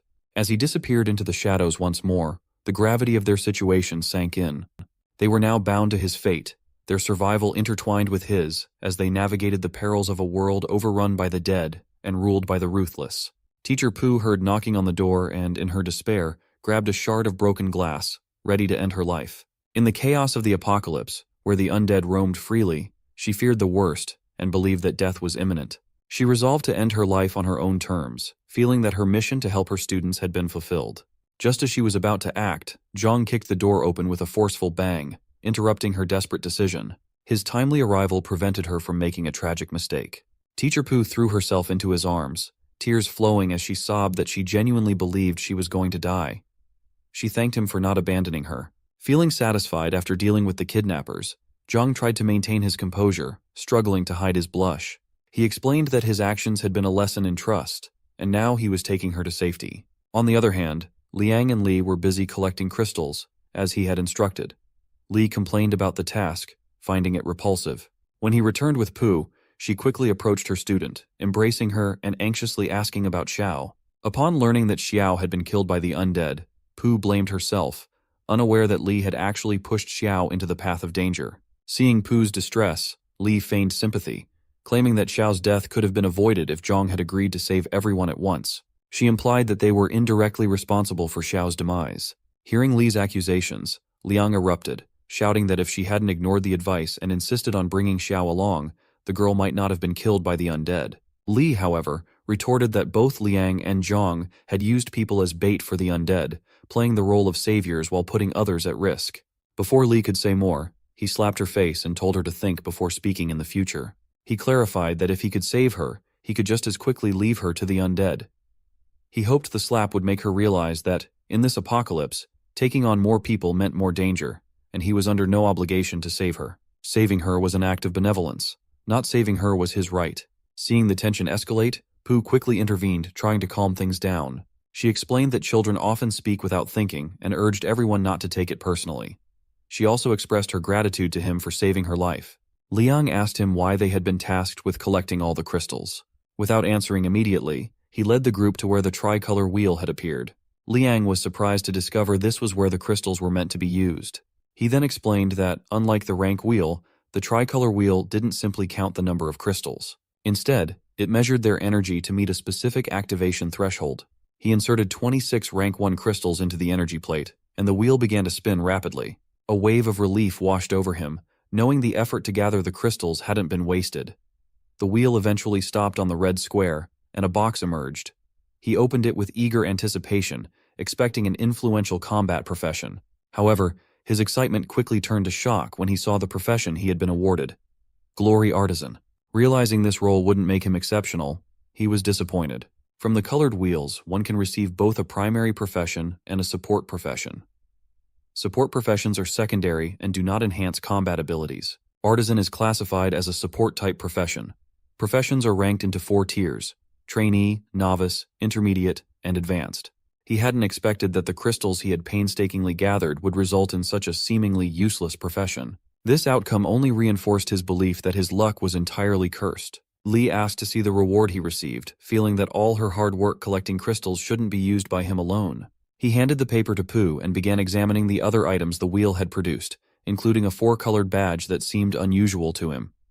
She read the page, discovering that the wheel could grant various ranks and specialties. The artisan profession included 5 techniques: enchantment, magic, collection, mosaic, and crafting. The mention of 5 types of techniques piqued his interest, prompting him to quickly reclaim the page and read through the details. He realized that this artisan profession wasn't as useless as he thought. The skills could produce and upgrade weapons and greatly enhance their capabilities. Each color of metal represented a different ability. With these new skills, his weaponry would see a significant boost in power. Seeing the potential, he noted that there were still plenty of crystals left from the undead. He called everyone to help gather them, intending to eliminate a few more zombies in the area. By doing so, they could be in a stronger position. He emphasized the need to spend more time acquiring skills for better self-defense. As they worked to clear the corpses, Lao Wu watched from a distance. He was impressed by his strength, having single-handedly cleared the entire media center of zombies. However, he was puzzled by their actions, mainly why they were meticulously sorting through the bodies. When he noticed one of the zombie heads missing a crystal, he quickly pieced together their plan. Sensing the shift in his boss's focus, Bian, his assistant, asked what he had discovered. Fifth Brother ordered him to assemble everyone immediately, as they had an urgent task ahead. After clearing the piles of corpses, Liang felt a gnawing hunger since she hadn't eaten in a day. He handed her a food packet and advised her to drink water from the school bathroom, noting that the water tank still worked. He gave her a backpack containing 3 days' worth of food and some emergency medicine, instructing her to take good care of it as it held life-saving supplies. He told her to stay in the media center, which was relatively safe, while he went outside to handle some tasks. With a hint of sadness, Liang asked if he was planning to go off alone again. He replied that he needed to retrieve the key to the mysteries first. He reminded them to continue gathering crystals and assured them he would return soon. Li, concerned, questioned what they should do if zombies attacked while he was away. He bluntly stated that it was not his responsibility to protect them. He then picked up an ordinary wooden stick and demonstrated his crafting skills. In seconds, the stick transformed into a long wooden spear. He distributed the spears to them for self-defense, warning them that without proper protection, only death would await them. Pu understood the harsh reality and acknowledged that they needed to learn to fend for themselves in this ruthless apocalyptic world. With the spears handed out, he left to continue his work. He headed alone to the construction site of the nearby school's new building. A black shadow suddenly fell from the sky as he entered the site to assess the situation. Instinctively, he caught the falling figure, realizing it wasn't an object but a girl in a military uniform. When their eyes met, she sprang out of his arms and quickly grabbed his uniform. He, taken aback, shouted that she must be out of her mind for treating her savior like this. Despite his protest, she maintained a stern demeanor, interrogating him with sharp questions about his identity and reasons for being there. Seeing that reason wasn't working, he quickly used force to free himself from her grip, then restrained her by choking her neck. He demanded answers to the same questions she had posed. She, realizing being attacked by someone with high combat skills, warned him that he was assaulting an officer. Recognizing this, he eased his grip. She admired his quick reflexes and asked if he was trained in martial arts. He admitted he had practiced fighting for 10 years, though he started as a novice. A bullet zipped past them, narrowly missing its mark. He reacted instantly, pulling the girl with him as he ducked behind a nearby wall for cover. She quickly explained that the people chasing her were death row inmates who had escaped in the chaos of the apocalypse. His tension eased slightly as he recalled how, in the previous apocalypse, these criminals had run rampant. With a grim smile, he decided it was time to be less restrained. However, he noted a significant problem. The criminals were armed to the teeth, having completely raided a weapons depot. They were well aware of their firepower advantage and had already begun to display their unhinged nature. Among the group of criminals, their leader, Lao Qian, barked orders at his subordinate, Da Li, to force the girl out of hiding. Da Li hesitated for a moment, asking about the man with her, to which Qian coldly replied that he was to be killed on sight. With that, Da Li eagerly charged toward them, intent on delivering a fatal headshot. But as he approached, a single bullet pierced the center of his forehead, dropping him instantly. He hadn't taken down criminals in a while, but his aim was still deadly accurate. The sudden death of Da Li sent the gang into a frenzy. They unleashed a wild barrage of bullets at his previous position, trying to suppress any threat. However, they were caught off guard when he suddenly appeared above them, his position elevated. Before they could react, he took aim and fired a shot straight into Lao Qian's chest, killing him instantly. Panic erupted among Qian's remaining associates. As they scrambled to aim at him, the policewoman with him sprang into action. With lightning speed, she delivered a powerful knee strike to one of the criminals, following up with a precise punch that sent him flying. The criminal, now on the ground and begging for mercy, looked up at her with fear. But before she could decide his fate, Zhang had already pulled the trigger, ending his life with a cold, unhesitating shot. The policewoman rounded on him, scolding him for killing a criminal who had already surrendered. She questioned his actions, asking why he had pulled the trigger when the man was no longer a threat. He didn't offer an answer, his expression remaining hard and unreadable as he holstered his weapon. After ensuring the criminal was dead, she questioned him again about his actions. He explained that he was doing what police officers should have done, eliminating dangerous criminals. He murmured that in the apocalypse, there were countless cases where people begged for help not just from the undead, but from scum-like death row criminals who preyed on them. He recounted how, in his past life, his ex-girlfriend was brutally raped and killed by such criminals. He emphasized that since these criminals were already sentenced to death, he would show them no mercy. She looked at him, noting his cold demeanor. While she understood his reasoning, she was struck by how young he was, yet so mercilessly cold-blooded. She wondered what experience had hardened him so profoundly. On the other side of the city, a man nervously informed Lao Wu that the 2 people he had sent to rescue had already been bitten to death by zombies. The news sent a surge of anger through Lao Wu. But when the man suggested avoiding Zhang due to his formidable martial arts skills, Lao Wu's response was swift and brutal. He landed a heavy punch on the man's face, knocking him off balance. Lao Wu sneered and declared that killing him was the key to controlling the entire area. With him out of the way, they would claim all the weapons, resources, and women. He then turned to address the group of criminals he had gathered, his voice booming with authority. He announced that someone had dared to act with impunity on their territory and, worse, had killed 2 of their brothers. Bian, not fully grasping the gravity of the situation, foolishly tried to argue that the 2 men had been killed by zombies, not by Zhang. This only fueled Lao Wu's fury. He struck the man again, silencing him with a warning to keep his mouth shut unless he wanted to lose more than just his dignity. He then clarified to the group that the apocalypse had changed the rules while they had previously operated in the shadows. Now, they were free to take what they wanted, and no one could infringe on that freedom. Not even Zhang. The man who dared to threaten their reign of terror would be dealt with swiftly and ruthlessly. The criminals roared in agreement, Lao Wu's words igniting their bloodlust. With a malevolent gleam in his eyes, Lao Wu vowed that Zhang would not survive the day. He then issued orders to Bian, understanding that this mission was crucial to solidifying their control over the territory. Meanwhile, Zhang and the policewoman arrived at the site where the dungeon key had supposedly fallen. She asked what they were looking for as they began searching the area. He explained that they were searching for an essential key that he needed to retrieve at all costs. Sensing the gravity of his words, she pressed for more details. He described the key as unique in shape and easily recognizable, urging her to be vigilant in their search. Determined to help, she joined the search with renewed focus. As the sky began to darken, he knew the key would start to emit bright rays, making it easier to spot. He was deep in thought, strategizing their next steps, when suddenly she called out that she had found a key. He quickly turned to her, a flicker of hope in his eyes, only for his anticipation to be dashed when he realized it wasn't the right key. He instructed her to discard it and continue the search. As they resumed searching, her sharp eyes caught something unusual. Behind a nearby dog's paw, she spotted glowing green eyes peering back at her. Momentarily startled, she pointed it out to him. Those weren't just any eyes. They belonged to a mutated dog, a creature far more dangerous than the zombies they had been dealing with. Realizing the gravity of the situation, he knew they were in for a fight. The mutated dog was a formidable opponent, and with its enhanced abilities, he gripped his weapon, preparing for the confrontation, while the policewoman steeled herself for the battle ahead. The search for the dungeon key had just taken a deadly turn.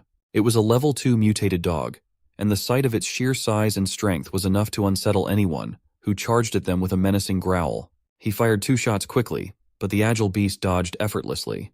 The policewoman beside him was equally helpless. The dog's speed and unpredictability exceeded their expectations. As the massive dog lunged at him, he instinctively braced himself for a vicious attack. However, instead of feeling sharp teeth sink into his flesh, he was met with something entirely unexpected. The dog began frantically licking his cheeks, its tail wagging furiously. He was caught off guard, struggling to comprehend the bizarre behavior of what he had assumed was a dangerous creature. The policewoman watched in disbelief as the dog licked him, saying, "Looks like it's trying to turn you into a chew toy, or maybe just a really moist snack." He looked closer at the dog, and a flicker of recognition crossed his face. There was something familiar about the dog's tail, something that sparked a memory from his childhood. He recalled a time when he had encountered a small, hungry puppy desperately trying to steal food from a drunken man. The man had retaliated cruelly, striking the puppy with a glass bottle and stepping on its tail, breaking it in the process. Young Zhang, unable to stand the sight of such cruelty, had devised a clever ruse to protect the puppy. He convinced the man that the dog was infected with dangerous bacteria, which successfully scared the man off and saved the puppy from further harm. He had felt a deep sense of accomplishment and relief that day. The dog had remembered him and was expressing its gratitude in the only way it knew, with eager licks and wagging tail. Touched by the dog's affection, he reached into his pack and pulled out a cookie, He offered it to the dog, which gratefully accepted the treat, devouring it in seconds. This small act of kindness stirred something within him, making him reflect on the bond he had shared with the dog as they grew up, now reunited under the most unexpected circumstances. Standing before the fully grown and mutated dog, he realized that this was the very same puppy he had saved all those years ago. The policewoman, still observing, expressed her amazement that he could recognize the dog despite its transformation. She was curious about the peculiar name, Yellow Pill, that he called it. He explained with a faint smile that the name was a nod to the dog's appearance when it was a stray, a small, round yellow ball of fur. The name had stuck with him ever since, a reminder of the innocent creature he had once protected. As he finished explaining, Yellow Pill resumed its affectionate licking, seemingly overjoyed to be reunited with its old friend. The policewoman laughed, genuinely touched by the sight. At that moment, she saw a different side of him, a softer, more compassionate side that stood in stark contrast to his usual tough and hardened demeanor. Across the city, the three girls sat tensely around a table. The atmosphere was heavy with unspoken frustration when Lee abruptly stood up, pointing an accusing finger at Liang. She demanded to know if there was any food left in the backpack. Liang firmly denied it. Lee, unconvinced and increasingly agitated, insisted that she had seen canned meat inside earlier, accusing her of hoarding the food and refusing to share. Liang retorted that just allowing her to eat anything was already generous, and that if she wasn't satisfied, she could give up the crackers she had. But shameless and relentless, Lee tried to snatch the backpack from her, pushing the boundaries of decency. Liang's frustration boiled over as she reminded her that the food had been entrusted to her by Zhang, and she had no right to take it. Refusing to back down, Lee resorted to her old bullying tactics, demanding that they split the food evenly, and accusing Liang of using Zhang's name to intimidate them. The argument escalated, voices rising and tempers flaring, until Pooh finally stepped in, urging everyone to calm down. She pleaded with them to be thankful for what they had and not to waste their energy on unnecessary conflicts. Still seething from Lee's audacity, Liang resolved never to give her any more food, no matter what. Though Pooh's intervention prevented the situation from spiraling out of control, it left a bitter taste in her mouth. Lee realized that if Teacher Pooh hadn't intervened, they might have managed to get the remaining food. The atmosphere remained tense, but Pooh's calm words had at least restored a fragile semblance of order among them. Outside, Zhang suddenly sneezed, causing the policewoman to be concerned. She asked if he was coming down with something. With a wry smile, he joked that it might be because someone missed him. He then suggested they search the area for resources, noting that this location should be rich with supplies. She agreed, noting their good fortune in having a flashlight to locate the key. Otherwise, finding it in the darkness would have been nearly impossible. He advised her to turn off the light, thinking that the absence of illumination might help spot the key because it glows in the dark. They continued their search, absorbed in their task, unaware of the ominous presence that lurked in the shadows, inching closer. In the pitch-black surroundings, he spotted a faint glimmer of light. His heart raced as he wondered if this was the key they sought. He dug and, to his immense relief, unearthed the dungeon key. He shouted with triumph, and the policewoman cheered along with him. But their celebration was short-lived. From the shadows, a long, writhing tongue shot out. Before they could react, an enormous mutated lizard lunged forward, its sticky tongue snaring the policewoman with a sickening slurp. As she was about to be devoured, Zhang acted swiftly. Drawing his mountain dagger, he unleashed Cartesian strength with a mighty swipe, severing the lizard's tongue and freeing her from its grasp. She stared in stunned silence at the massive creature, while he, breathless and alert, prepared for the next attack. The lizard, undeterred, lashed out with its sharp claws. He deftly dodged its strikes but was briefly caught off guard as his loyal dog, Yellow Pill, sprang into action. The dog engaged the lizard, its movements agile and determined, drawing the beast's attention away. Taking advantage of the distraction, he jumped up and drove his dagger into one of the lizard's eyes. The creature roared in fury, thrashing wildly as his stamina began to falter under the relentless assault. Even though he was exhausted, he stayed determined, his focus locked on subduing the beast. As the lizard charged again, Yellow Pill bravely threw itself between him and the monster. Despite his urgent shouts to move, Yellow Pill stood its ground, roaring defiantly and shielding him from the ferocious beast's assault. As Yellow Pill defended Zhang, the dog's bravery made Zhang joke, "Looks like my dog's auditioning for a role in a monster movie. Best supporting canine." Yellow Pill ignored his words and charged at the lizard, biting fiercely. The lizard retaliated by whipping its tail, sending the dog flying. The lizard didn't stop there and tried to grip it with claws. Seeing his loyal pet in dire straits, he rushed to block the lizard's next attack. He blocked its attack with his dagger but couldn't resist the strength of the dino lizard and got thrown away by it. Now towering over Zhang with its mouth wide open, the lizard seemed poised to devour him. Just then, a sharp blade streaked through the air, cutting through the lizard precisely. The policewoman had managed to defeat the monster with a single slash. The beast immediately gets grounded. Exhausted, he sat down, taking a moment to catch his breath.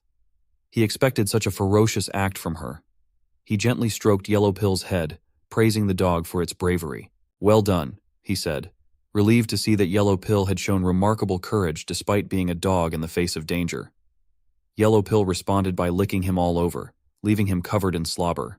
The policewoman chuckled at the scene, her earlier tension easing now that the immediate threat had passed. As they caught their breath after the fight, two suspicious men stealthily approached and quickly concealed themselves. It seemed Lao Wu's delegates had arrived. Unaware of the looming threat, he continued his work, methodically digging into the head of a lizard. The policewoman, intrigued, questioned him about his actions and observed a crystal covered in green blood. He explained that this crystal was a crucial resource in their post-apocalyptic world. He urged her to examine it closely, suggesting it held more than magical properties. When she asked if the crystal had any inherent magic, he hinted that it had even greater secrets once she understood its true nature.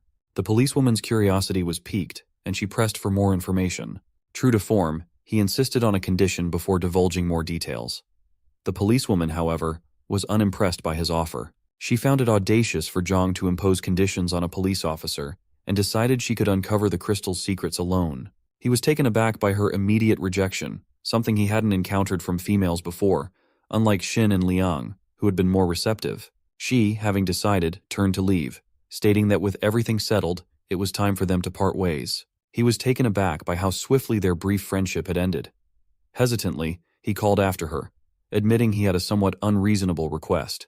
Given the perilous surroundings, the harsh environment, and the many threats they faced, he proposed that teaming up might offer better coordination and safety. She considered his suggestion, stroking her chin thoughtfully. He felt dejected and hung his head, questioning why he seemed so pathetic. Yellow Pill patted him gently despite his despondency, offering a small comfort. Finally, the policewoman looked at him with a hint of appraisal. She remarked that while his behavior was odd, he didn't seem like a wrong person. Extending her hand for a handshake, she introduced herself as Mo Ye. Relieved and grateful, he shook her hand and introduced himself in return. While they were talking, two shady figures crept up, their eyes falling on a gun hidden in the rubble. One of the men eagerly grabbed the weapon and whispered to his companion. The other quickly clamped his hand over his friend's mouth, hissing for him to stay silent to avoid alerting their targets. They swiftly followed them as they were about to leave. Suddenly, they were confronted by two hoodlums from behind. One of the hoodlums ordered him to surrender, claiming they had no choice. The second hoodlum, bristling with anger, retorted that Lao Wu had instructed them to kill, not capture. With only one of the hoodlums brandishing a gun and preparing to shoot, the situation was dire. These two were out for revenge for their fallen comrades, determined to make him pay for their brothers' deaths. But after half a day, the anticipated gunshot never came. Mo, puzzled by the delay, inquired about their assailant's identity.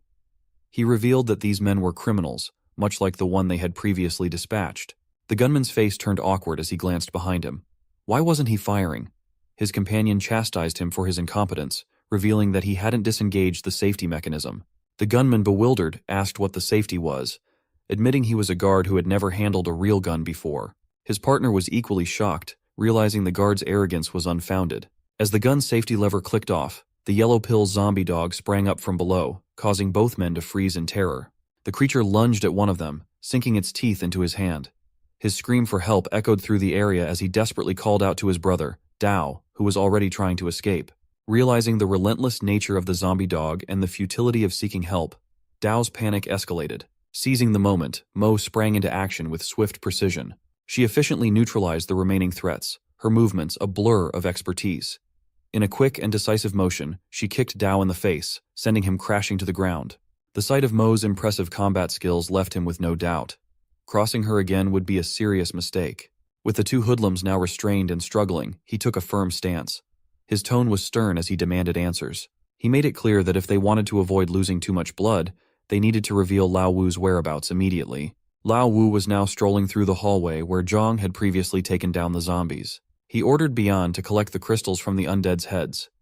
Bian, however, was confused and suggested eating first, as he was starving. Lao Wu, known for his cruelty even toward his own men, insisted he focus on the task. To him, these crystals were valuable and essential, though Bian saw them as worthless debris. He struck Bian in the head, compelling him to work without further complaints. Lao Wu himself didn't fully understand the purpose of the crystals, but their frequent recovery from zombies intrigued him. The hidden uses of these crystals were a mystery to him, yet he was convinced of their significance. The scene shifted to the three girls. They were resting in a safe room within the media center, having found temporary refuge. However, Li, eyes sharp with malevolence, opened her eyes. After ensuring Teacher Pu was sound asleep, she focused on Liang. Rising quietly, she gripped a sharp shard, her expression filled with dark intent. To put her vile plan into action, Li approached Liang with a cold determination. She had always felt overshadowed by Liang, who acted superior with Zhong's support. Now, Li was set on eliminating her and seizing the resources that could secure her own survival. As she prepared to strike, the unexpected voice of Teacher Pu called out to her, causing a jolt of fear to run through her. Startled, Li quickly hid the glass she had been holding behind her back and turned to face the voice. She put on a facade of innocence, pretending that she needed to use the bathroom. Her act of desperation was apparent as she shuffled away with a wretched expression, her mind racing with frustration. Once inside the bathroom, Li's composure shattered. The chance to carry out her plan had slipped through her fingers, leaving her seething with rage and disappointment. Her tears flowed freely as she struggled to come to terms with her failed attempt. Her moment of despair was abruptly interrupted by a violent pounding on the bathroom door. The harsh sounds reverberated through the small space, each thud intensifying her panic. Li's heart raced as she realized her time was running out. The confrontation she had so carefully planned was slipping away, and she was now trapped in a situation that threatened to expose her and undo everything she had tried to achieve. The atmosphere inside the room grew tense as Li re-entered and asked Teacher Pu, who was trying to break down the door. Liang, her voice trembling, assured her that the door was locked tightly and no zombie could break it. But the response came in the form of a massive strike that shattered the door, sending splinters flying. The girls, now drenched in fear, realized with horror that a gang of ruthless criminals had breached their sanctuary. Panic surged as the intruders made their way into the room. The danger was palpable. The girls were at the mercy of these merciless assailants. With a menacing grin, one of the criminals snatched a weapon from Liang. Her voice quivered with desperation as she demanded to know their intentions. The thug, puffing on a cigarette, grabbed her face and sneered, asking her what she thought. Another young criminal approached Teacher Pu, who shouted in alarm, demanding he keep his distance. Li saw an opportunity to escape in the chaos and began to slip away. The gang captain, Dong, barked orders to his subordinates to capture her immediately. One of his men, appearing conflicted, reminded Dong that Lao Wu had only instructed them to kill Zhong and take the girls. Dong, his patience wearing thin, roared back that Lao Wu was not present, and they were to follow his orders now. He commanded them to go after the fleeing Li. A hefty criminal took off in pursuit, with one of his comrades warning him not to enjoy her alone. The urgency of the situation heightened as the girls faced an escalating threat, their chances of escape dwindling as the criminals closed in. Teacher Pu was gripped tightly around the waist by one of the intruders who had shown an unsettling interest in her long ago. With a chilling calmness, he told her not to be afraid and asked if she remembered him. Trembling with fear, she demanded to know who he was. The man smirked as he revealed that he had once been a student at the school and had attended her classes. She recognized him immediately as Bai, a notorious troublemaker known for his persistent and inappropriate advances. His history of harassment had made him a constant threat, and now he was finally getting his chance to act on his dark intentions. Similarly, Liang was forcefully restrained by another thug. This man recognized her from her online presence as a celebrity on Kuaidu's platform. Both women were subjected to degrading and violating treatment as the criminals reveled in their power and control, indulging in their cruel and despicable behavior. On the other side, Zhong tightly bound the two scoundrels after they revealed Lao Wu's identity and location. Mo suggested they return to the bureau to gather more people, but he wasn't interested in that approach. He preferred a direct strike rather than a drawn-out plan. Mo warned him that Lao Wu had additional allies and that they should be prepared before moving. Despite her concerns, he acted swiftly, dismissing the need for extensive preparation. Mo, although hesitant, agreed to go with him. Curious about the key he carried, she asked what its purpose was. He explained that the key represented more than just an object. It symbolized unlocking more profound mysteries and understanding the changes in their world. A bit puzzled, Mo questioned what he meant by unlocking the future. She wondered if the key was indeed as significant as he suggested. His response was cryptic but clear. The world had changed dramatically with the rise of undead, mutants, and crystals. The natural order had been disrupted in ways beyond ordinary understanding, and the key's secrets would only be revealed when they were strong enough to grasp its true power. Meanwhile, the scene shifted to the fat guy relentlessly pursuing Lee down a narrow corridor. His heavy steps echoed as he taunted her, threatening to break her limbs once he caught her to ensure she wouldn't escape again. Lee, cornered at the end of the hallway by a locked door, glanced back to see the fat guy's menacing figure approaching with a wicked grin. He grabbed her by the head with his large hands, declaring that, unlike other girls who ran from him, he wouldn't let her escape in this apocalyptic world. Lee tried to placate him with a mix of cunning and desperation. She vowed not to leave him or mock him. Her words seemed to catch the fat guy off guard, causing him to doubt her sincerity. Seizing the moment, Lee attempted to flatter him, praising his looks and claiming she would do anything for him. As she spoke, she placed his hand on her chest in a bold move. Despite her attempts to seduce and manipulate him, the fat guy remained unimpressed, calling her average-looking. Nonetheless, his loyalty to Dong drove him to drag her back to their hideout. As they returned, Lee's expression shifted to panic upon seeing Teacher Pooh in a dire state. Her clothes were torn, and she had been brutally mistreated. The fat guy mocked her distress, while Dong, observing the scene, remarked on Teacher Pooh's fierce resistance. Despite her attempts to fight back, including biting one of Dong's men and causing a bloody nose, Pooh had been subjected to severe abuse. Lai was overcome with grief at the sight of her mentor's suffering. Dong then turned to the fat guy and noted that Lee had returned with him, hoping to join their group. Despite Teacher Pooh's horrific condition, Lee remained determined to join Dong's faction. Dong Chief asked her if she genuinely wanted to be part of their group, and Lee affirmed her commitment, saying she was willing to do anything required. Unexpectedly, Dong Chief pointed to Liang and told Lee to take care of her, revealing that Liang was her friend. This revelation shocked Liang, who couldn't believe Lee had become treacherous. Without hesitation, Lee approached Liang and slapped her face. Liang gasped in shock, tears streaming down her face. Enjoying the display, Dong Chief ordered Lee to slap Liang even harder. This was an act Lee had long desired, and she delivered each blow with increasing force. Liang's face grew redder with each slap, her cries mingling with her anger and humiliation. She sobbed uncontrollably, calling Lee an evil monster, while Dong Chief's smile widened, satisfied by the show of dominance. Lee pressed her head down. She remarked that the longer one looked at her face, the more repulsive it became. Dong Chief, standing confidently behind her, declared that Lee had now qualified to join their ranks. From this point forward, no one would dare cause her any trouble. The fat guy, beaming with satisfaction, congratulated Lee and enthusiastically welcomed her into their group, emphasizing that she was officially one of them. Dong alerted his companions, revealing that they were once allies of the fourth brother. However, after the fourth brother had become a zombie, they were forced to join Lao Wu and align themselves with him. The fourth brother, who was part of the Axe-Head gang, was skilled in martial arts, but Lao Wu was a mere troublemaker, as Dong's companions described him. They complained that Lao Wu, known for his cunning, had taken all the valuable resources they had risked their lives to obtain. Moreover, Lao Wu had ordered them to leave and kill people but had vanished into the shadows, sneaking away without a trace. Upon hearing this, Dong expressed his frustration with Lao Wu's deceitful behavior. He argued that in the apocalyptic world they now lived in, everyone had the opportunity to become a ruler. There was no reason to live under someone else's rule or act as their subordinate. The atmosphere shifted as Dong's words resonated with the group. They began to chant, voicing their discontent with Lao Wu's lack of loyalty and respect. They declared that from now on, they would follow Dong Zi as their leader. With a unanimous agreement, they appointed Dong Zi as the new head of the gang. The atmosphere shifted as the hoodlums began to plot to eliminate Lao Wu. Lao Wu, once and for all. The group then moved to the cafeteria to set up an ambush, waiting for Lao Wu to make his return. As Dong Chief entered the room, he was struck on the head by a bone, causing him to cry out in surprise. He demanded to know who had thrown the projectile. Zhong, who had been eating, was taken aback by Dong's presence. He casually mentioned that Dong had returned just in time for their meal, and their luck seemed to be holding. Dong Chief, stunned and angered, saw that he had consumed the precious chicken they had reserved for Dezhou. He demanded to know who Zhong was and what he was doing there. He responded coolly, saying they had planned to kill him, and now he had come right to their doorstep.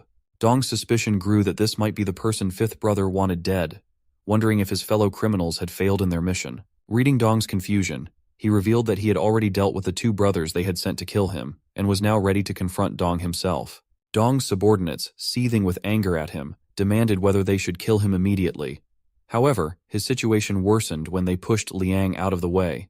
Dong Chief seized the opportunity to taunt him, questioning if he was still so formidable, while Mo, standing beside him, could not help but curse Dong repeatedly.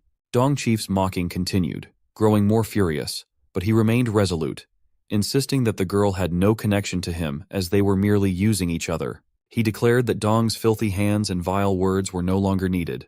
The confrontation quickly escalated into a violent brawl. He, with precise aggression, drove a dagger into Dong's arm, causing him to lose his composure. In a fit of rage, he ordered his men to kill him all at once. One attacker lunged at him first, but he deftly dodged the strike and countered with a powerful punch that knocked the assailant unconscious. Seeing this, Dong yelled for his men to attack him immediately. As 4 of his subordinates surrounded him, Dong signaled each one's movements, taunting them to distract and unnerve them. His trash-talking only served to heighten the chaos of the fight, aiming to throw them off balance and make their attempts to subdue him more frantic and disorganized. One of the attackers lunged at him with a punch, but his reflexes were lightning fast.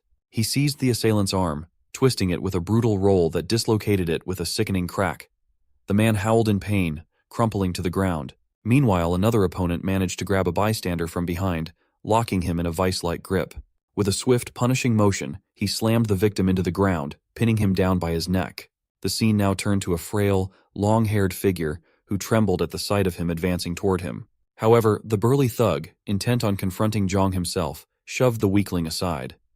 Drawing a knife, the fat man faced him, his eyes gleaming with malice. Zhang darted aside with practiced ease, evading the initial slash and countering with a sharp blow to the fat man's shoulder.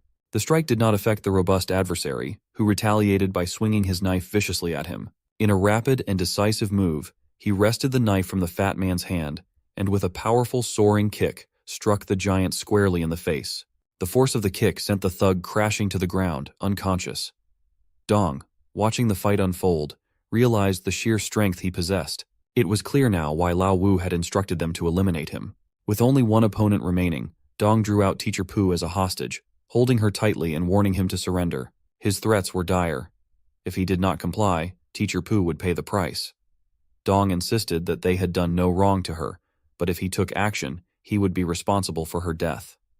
Behind him, Li stood silently, having switched sides earlier. His eyes were locked on Dong, his mind racing with strategies while Dong shouted at him to kneel, pulling on Teacher Pu's hair. Suddenly, a brick flew through the air, smashing Dong's face with a dull thud. He collapsed, stunned, into an unexpected nap. Li, smartly switching allegiances again, had thrown the brick. Despite her previous betrayal, her resolve to save Teacher Pu was unwavering, driven by her gratitude for the teacher's past kindness. Once the criminals were securely tied up with ropes, Li untied Teacher Pu, expressing her relief and happiness to find her unharmed. Liang, however, could barely contain her disdain and muttered that Li was nothing more than a betrayer. Teacher Pu, visibly upset, pointed out that Li had just saved her. Mo, clearly displeased, admonished Liang for her lack of gratitude towards Li and Teacher Pu, who had already suffered enough. Liang retorted that she was new and unfamiliar with the events that had transpired. Zhang, siding with Li's apparent act of bravery, supported her role in saving Teacher Pu, leaving Liang without any allies to expose Li's true nature. In a surprising turn, Liang embraced him, sobbing and lamenting how much she missed him for arriving so late. Her emotional display stirred jealousy in Mo and sparked a look of determined vengeance in Li, who was on the verge of revealing her true intentions. Meanwhile, Lao Wu, observing the three-colored wheel, clutched a handful of crystals, his eyes narrowing with understanding. He now grasped the source of Zhang's formidable strength. With a determined scowl, he declared that Zhang's survival was now a challenge he fully intended to meet. The subordinate next to Lao Wu stared at the spinning wheel with a mix of astonishment and skepticism.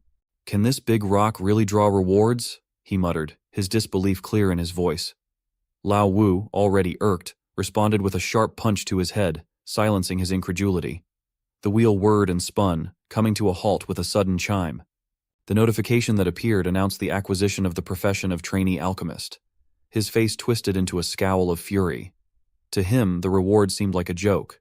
20 crystals spent on what appeared to be a meaningless profession.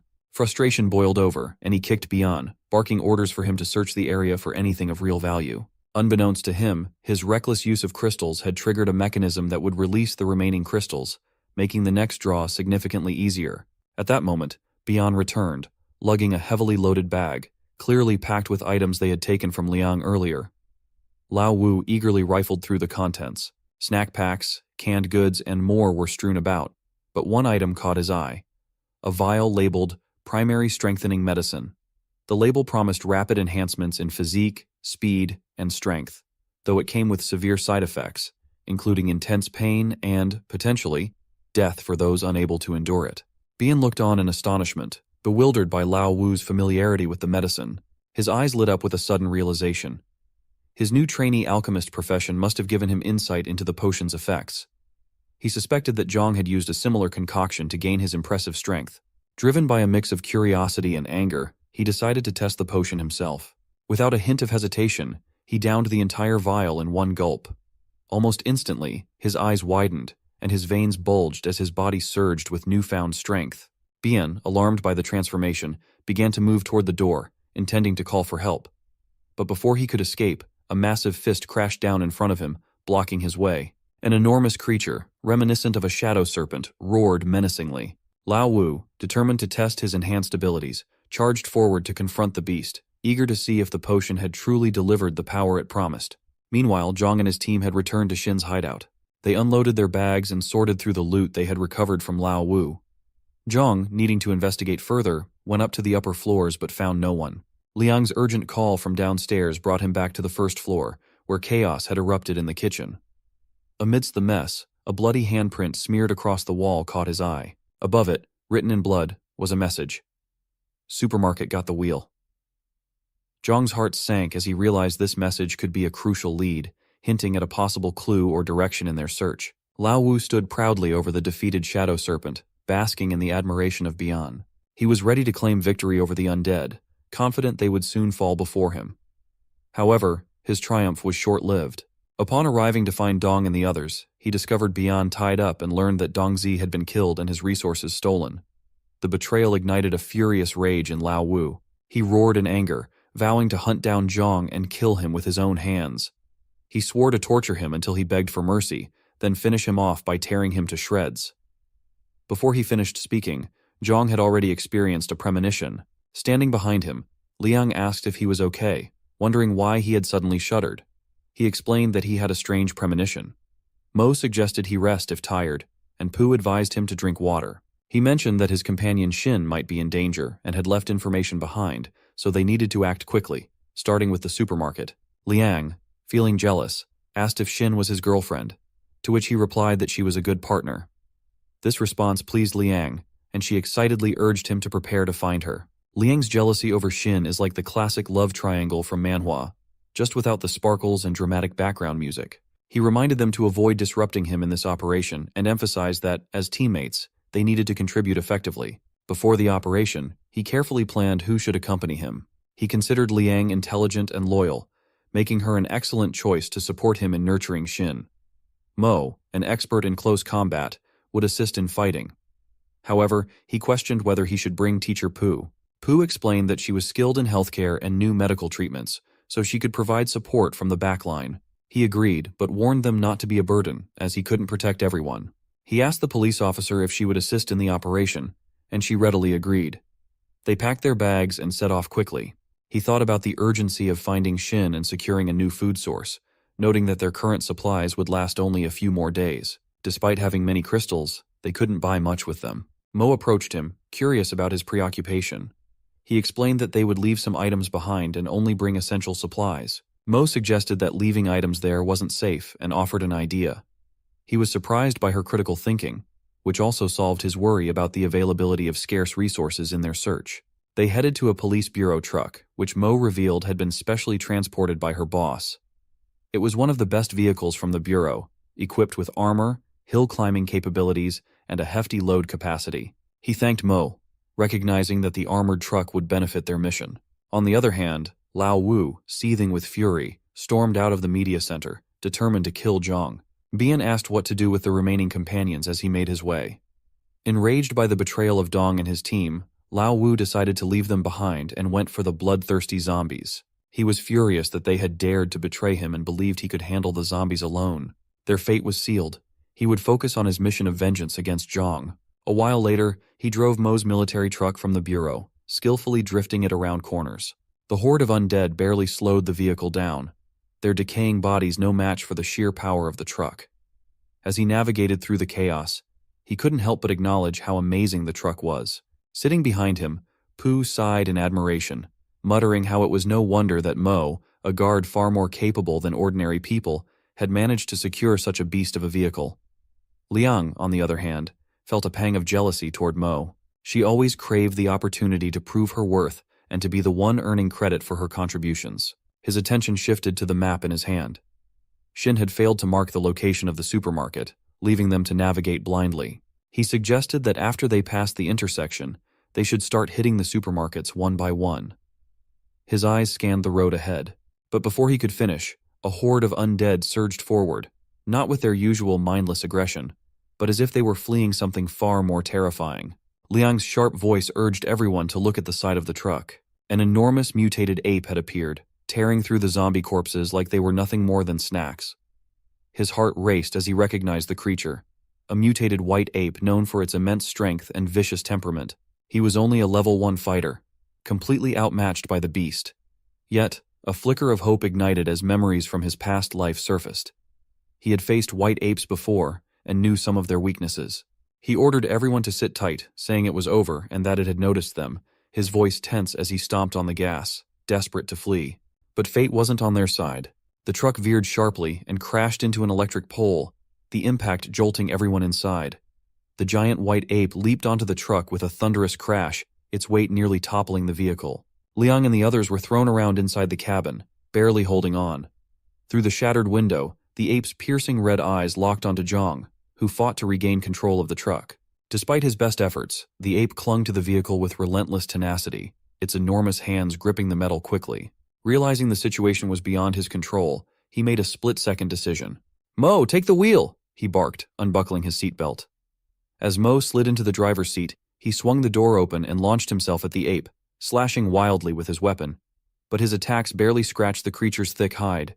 The ape's tail snapped out, wrapping around him like a vice before flinging him to the ground with bone-crushing force. Pain exploded through his body as he hit the pavement, his vision swimming. Mo brought the truck to a screeching halt, shouting his name, but he was too dazed to respond. The white ape dismounted from the truck, its massive frame casting a shadow over him as it loomed above him. The ape roared, its furious cry echoing through the streets, its eyes glowing with murderous intent. With a snarl, it raised its fist, poised to deliver a devastating blow. The white ape crashed to the ground, shaking the surface and asserting dominance. Its next target was him, but a barrage of bullets shot past at a critical moment. It was Mo, but instead of deterring the beast, her intervention only fueled its rage. The white ape charged at Mo with a furious roar, sending Pooh and Liang into a panic. Mo fired relentlessly, but her shots seemed ineffective against the massive creature. The ape's rage intensified, and it swung a mighty punch at Mo, who narrowly dodged. Enraged further, the ape began to circle the truck, and Mo seized the opportunity to aim at its face. The white ape howled in fury, grabbing Mo and tossing her through the air. The ape's fury didn't end there. It seized the truck with its colossal hands, flipping it over and sending Pooh and Liang tumbling out. With a savage swipe, the ape clawed at Pooh's back, its intent clear. Liang, paralyzed with fear, could do nothing to help. As the situation peaked, Zhang and his dog appeared with a fierce howl. They charged at the white ape, momentarily distracting it. The massive and unwieldy ape struggled against Yellow Pill's relentless bites. He took full advantage of the distraction. As Mo shouted his name, she tossed him a gun. With renewed determination, he gripped the gun tightly, his eyes focused as he used his crafting skills to enhance it. Penetration increased by 20, stability increased by 20, he noted with satisfaction. His modifications had given the weapon a significant boost. In the midst of his efforts, the giant white ape grew agitated as it grappled with his dog. With a powerful throw, the ape sent the dog flying, its jaws clamping down on it. Infuriated, the ape swung a massive fist toward the dog, making him fly into the air and then prepare to deliver a decisive blow. He, quick on his feet, shouted to the beast, "Hey, ugly white furry monster, your weakness is here." He aimed carefully at the ape's vulnerable point and fired. The bullet struck precisely, leaving the beast no time to react. The white ape roared in pain, its massive form crashing to the ground. The shot had been so effective that the ape's mutated, enhanced muscles revealed the exposed bones of its back. His strategic shot had hit the spine, the creature's critical weakness. The white ape's death was swift, a testament to the effectiveness of his enhanced ammunition. He marveled at the enhancement's importance. Without it, even his knowledge of the ape's weakness might not have been enough to secure the kill. As the fight concluded, he felt a surge of triumph. His 10 years of experience had proven invaluable, and his crafting skills had made the difference in this grueling battle. As Liang worked on disinfecting Pu's wound, though Pu managed to endure the sting of the alcohol, Liang asked her to hold on just a bit longer. He, concerned, flung open the truck door and was met with an awkward sight. Pu, almost wholly undressed, was receiving first aid from Liang. The scene was both urgent and uncomfortable, making them all feel uneasy. Mo, noticing the situation, inquired about Pu's condition. He reassured her that she was fine and there were no major life-threatening injuries. It was just a scratch that required some medicinal care. After handling Pu's situation, he turned his attention to his dog, who had sustained significant injuries. Fortunately, the wounds weren't critical, but they were enough to impair the dog's mobility and effectiveness. He knew he needed to find medicine quickly to aid in the dog's recovery. He resolved to search for something that could speed up the healing process and get his loyal companion back to full strength. Liang noted that Pu's wound was bleeding continuously and required significant anesthetics and medical tools to address it correctly. He responded that he could use his artisan skills to create stitching tools, but acquiring anesthesia would be more challenging. He recalled a past experience where he had stitched wounds without anesthesia and realized that Pu would likely struggle with such a painful procedure. Determined to address both Pu's and his dog's injuries, he planned to search for medical supplies and surgical resources in a nearby area that had a private hospital. Liang then inquired about the supermarket and her friend Xin. He assured her that Xin was competent and could protect herself, emphasizing that she was destined to become a 9-star veteran, which meant she would likely be safe. However, Mo disagreed with his plan. She proposed splitting into 2 groups. He would take Pu to find the necessary medicine, while she would head to the supermarket to locate Xin.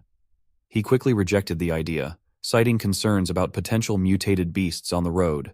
He questioned whether it was wise to take such risks, preferring to focus on the immediate medical needs and the safety of everyone involved. Mo responded firmly, insisting that he should not underestimate her abilities as a guard. She reminded him of her track record and asked if he had doubts about her capabilities. He was momentarily at a loss for words, but eventually gave in, advising her to proceed cautiously. He explained that the noise from the wheel could potentially attract zombies, as their presence might cause them to unconsciously move towards the source of the sound. He advised her to remain vigilant. As he waved goodbye, he reflected on past experiences where teammates had betrayed him, hoping for a different outcome this time, though his optimism was tempered. At the same time, Lao Wu and Bian were speeding down the road on their bikes. He, growing increasingly impatient with their progress, remarked that the stronger the wind, the better he felt. When Bian asked about their destination, he explained that, based on their careful calculations and analysis, they could be confident that Zhang would be searching for something specific. This meant that Zhang was likely to head towards the most probable location. Lao Wu assured Bian with renewed confidence that he knew exactly where they needed to go. Despite Bian's repeated questions about their destination, he remained steadfast. He explained that they had lost valuable resources, which would soon be depleted, so their next logical stop would be the supermarket, searching for new supplies. Supermarkets, he noted, typically held a wide array of resources essential for survival and travel. As they continued their conversation, they arrived at the area's largest supermarket, Yuehua Supermarket. Lao Wu approached it with determination. Upon reaching the entrance, Bian cautioned him, "Be careful. It looks like there might be undead inside. Who knew a shopping trip would come with a free side of undead terror? Next time, I'll stick to online shopping." He dismissed the warning with a wave. After all, he had just obtained a new job and had spent half the day searching. When they entered, they found the supermarket had been looted, to his dismay. While they were inspecting the store, a packet of flour tumbled from its hiding place. Looking up, they were startled to see an undead creature looming before them. Its terrifying appearance caused Lao Wu to pause, though it appeared to be searching for something rather than attacking. They cautiously followed the undead, hearing unsettling noises as they moved. Soon, they discovered a group of undead gathered around something. While the subordinate was visibly frightened, Lao Wu's excitement grew. Meanwhile, Mo navigated the city streets with the confidence of a seasoned officer. Familiar with the layout, she approached a nearby supermarket, checking its exterior before cautiously venturing inside. After a thorough search, she found the shelves bare. The store had been stripped clean. Mo recalled his warning about the wheel attracting zombies, but this location seemed unusually quiet. With only one major supermarket left in the area, Yuehua Supermarket, she wondered what Zhang was up to. At the same time, he and his team arrived at the hospital, racing against time. Pu was on the brink of collapse, her wound bleeding profusely. Liang, observing the severity of the blood loss, urged him to hurry, fearing that Pu's life might be in jeopardy if they didn't act quickly. He focused on locating the essential medical supplies, hoping the medicine and injection rooms would have what they needed.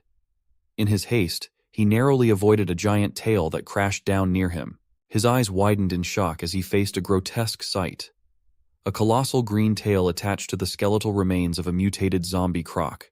The overwhelming presence of another powerful mutant made him question why he was encountering so many formidable enemies today, feeling a surge of desperation as he battled against these nightmarish threats. He cautiously observed the massive tortoise-alligator hybrid from a distance.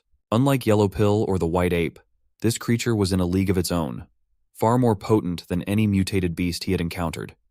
In his previous life, it had taken him nearly a decade to realize that these monsters weren't native to Earth. They had appeared long before the apocalypse and were known as guardian beasts. These creatures were drawn to areas with unique resources or hidden rewards, fiercely protecting them. The tortoise-alligator was a level 2 guardian beast, a formidable opponent that he knew he couldn't handle with his current strength. However, he believed his skills might allow him to slip past the beast and retrieve the necessary resources. Without wasting any time, he sprinted back to the armored truck. Seeing him return in such a hurry, Liang immediately asked if he had managed to find the medicine. He didn't answer. Instead, he went straight for the weapons, rummaging through the supplies to arm himself. Concerned, Liang asked why he was gearing up and whether a monster was inside the hospital. He confirmed her suspicions, admitting that a powerful beast was lurking within. However, he reassured her that he could handle it on his own. He instructed her to stay with Pooh and continue caring for her wounds. Despite his calm demeanor, Liang couldn't shake off the confusion. Watching him load up on weapons and gear made her uneasy, but she trusted his judgment. He, on the other hand, knew that the situation was dire.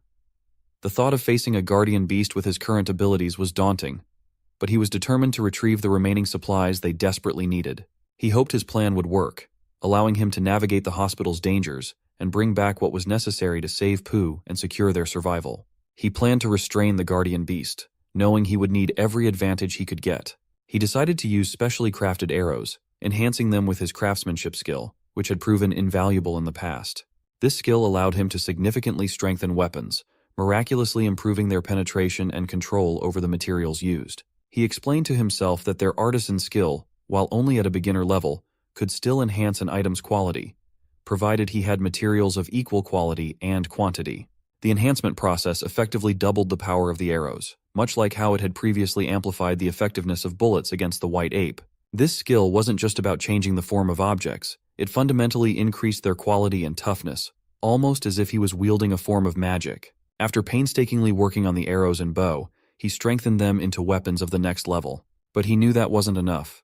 He also needed a large metal net to hold the beast in place. In his past life, he had witnessed people using a technique known as mosaic fusion, a method that combined two completely different materials while preserving their individual strengths. Drawing on that memory, he decided to fuse iron wire with a green net, hoping the combination would be strong enough to deal with the tortoise-alligator. He carefully combined the materials, applying his craftsmanship skill to strengthen the net, making it as tough and resilient as possible. With all his preparations complete, he set out to lay his trap.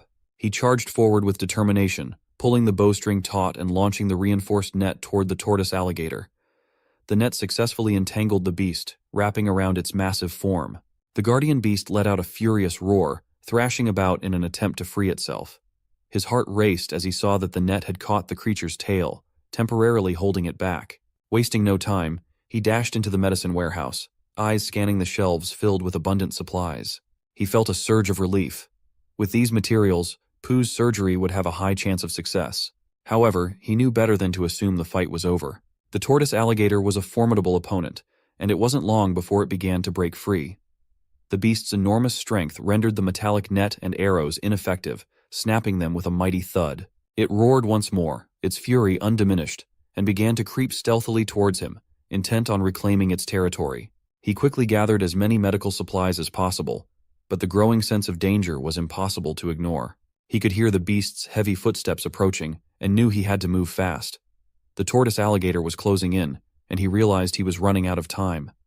His mind raced, thinking of his next move as he secured the last supplies. Fifth Brother, having ruthlessly wiped out every last undead in the supermarket, surveyed the now eerily silent area with a sense of grim satisfaction.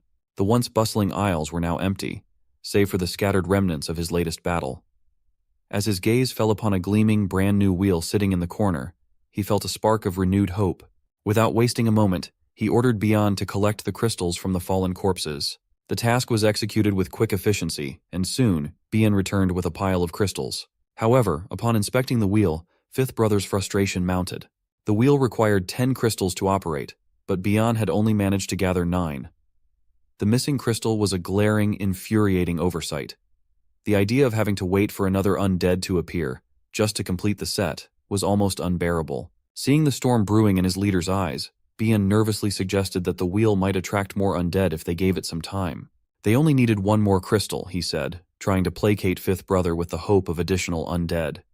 But this attempt at reassurance only ignited Fifth Brother's rage. His patience snapped, and with a roar of fury, he struck Bian across the face.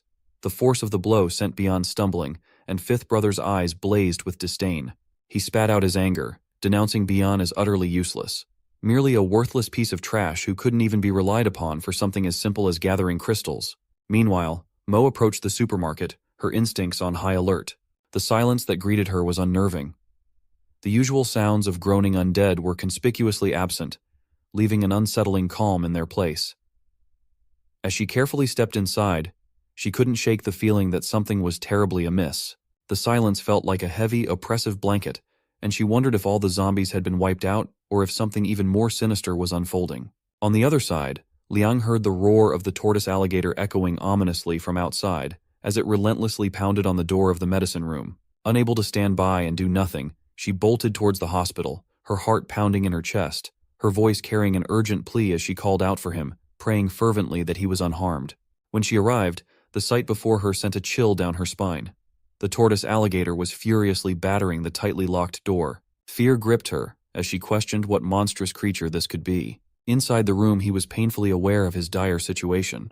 He knew all too well the strength of a level 2 guardian beast, recognizing that such formidable foes were not easily overcome. The beast had already entered a berserk state, and he realized with grim resignation that he was likely trapped in the room for some time, with the genuine possibility of facing a brutal defeat. Outside, Liang quickly deduced that he had no means of escape. Determined to help, she resolved to divert the monster's attention.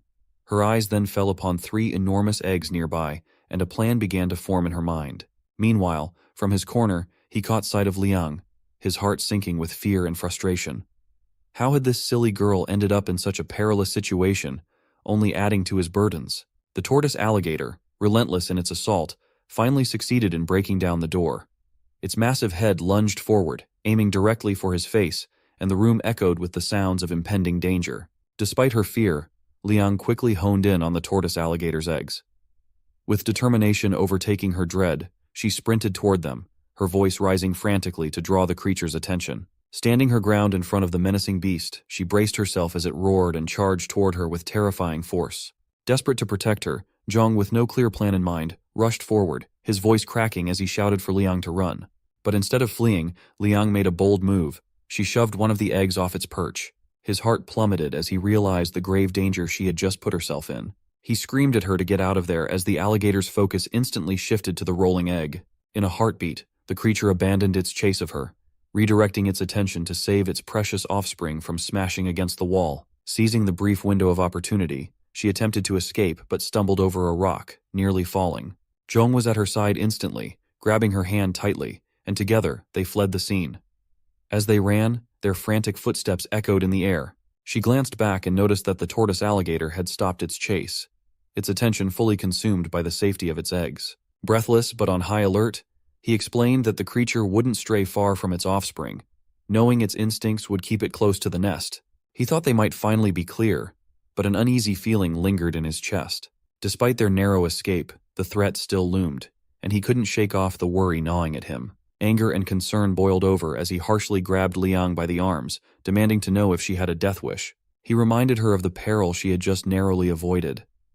Liang winced and told him he was hurting her, but he didn't relent, insisting that the pain was nothing compared to the risk she had taken. She defended her actions, saying she had acted impatiently, wanting to save him. Still frustrated, he told her she didn't need to worry about him, that he didn't need her to save him. Tears welled up in Liang's eyes. Though he remained stern, a silent gratitude flickered within him for her courage. Meanwhile, back at Hua Supermarket, Mo sifted through the remnants of the chaos and soon discovered the wheel. However, Her attention quickly shifted to the unsettling sight of numerous zombie corpses scattered around. The sheer number of them raised questions in her mind, but she didn't have long to ponder the mystery. Her thoughts were interrupted when Fifth Brother emerged from the shadows. A smug smile tugged at his lips as he entered the scene, noting that the wheel didn't have to wait for the undead. Instead, it had lured in this younger woman. To his amusement, she was a police officer. But Mo's resolve only hardened at his words. Unfazed by his smug demeanor, she steeled herself for the inevitable confrontation, her eyes narrowing with cold determination. She had no intention of letting these men enjoy what they believed to be a stroke of luck and get readily prepared for battle. On the other side, Zhang was meticulously tending to Teacher Poo's wounds. His hands moved with practiced precision as he stitched her up, each careful motion designed to ensure her recovery. As he worked, he reassured her that once the anesthetic wore off, she would likely feel some pain, though the discomfort would gradually fade.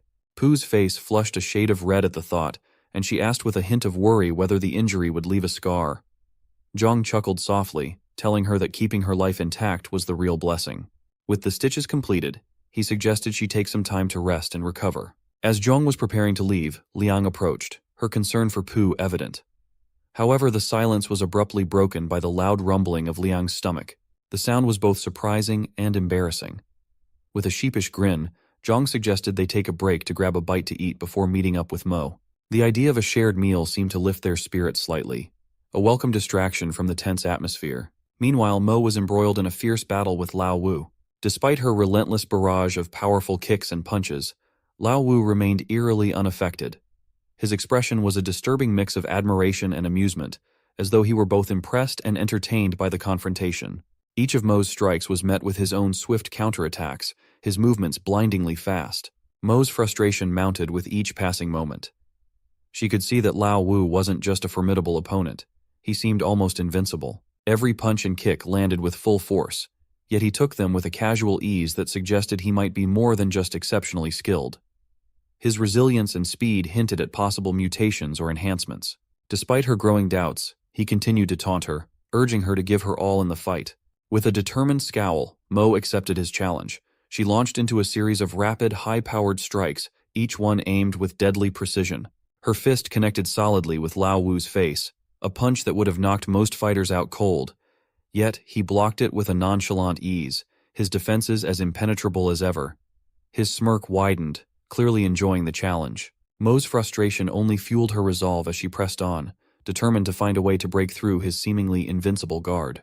After several more intense rounds of combat, Bian, nervously cowering and avoiding the fight, saw a glimmer of opportunity. He realized that if he could assist his boss in defeating Mo, he might gain favor and secure an item from the wheel, elevating himself to hero status in this grim, apocalyptic world. Summoning all the courage he could muster and shedding his fear, he decided to seize the chance to launch a sneak attack on Mo.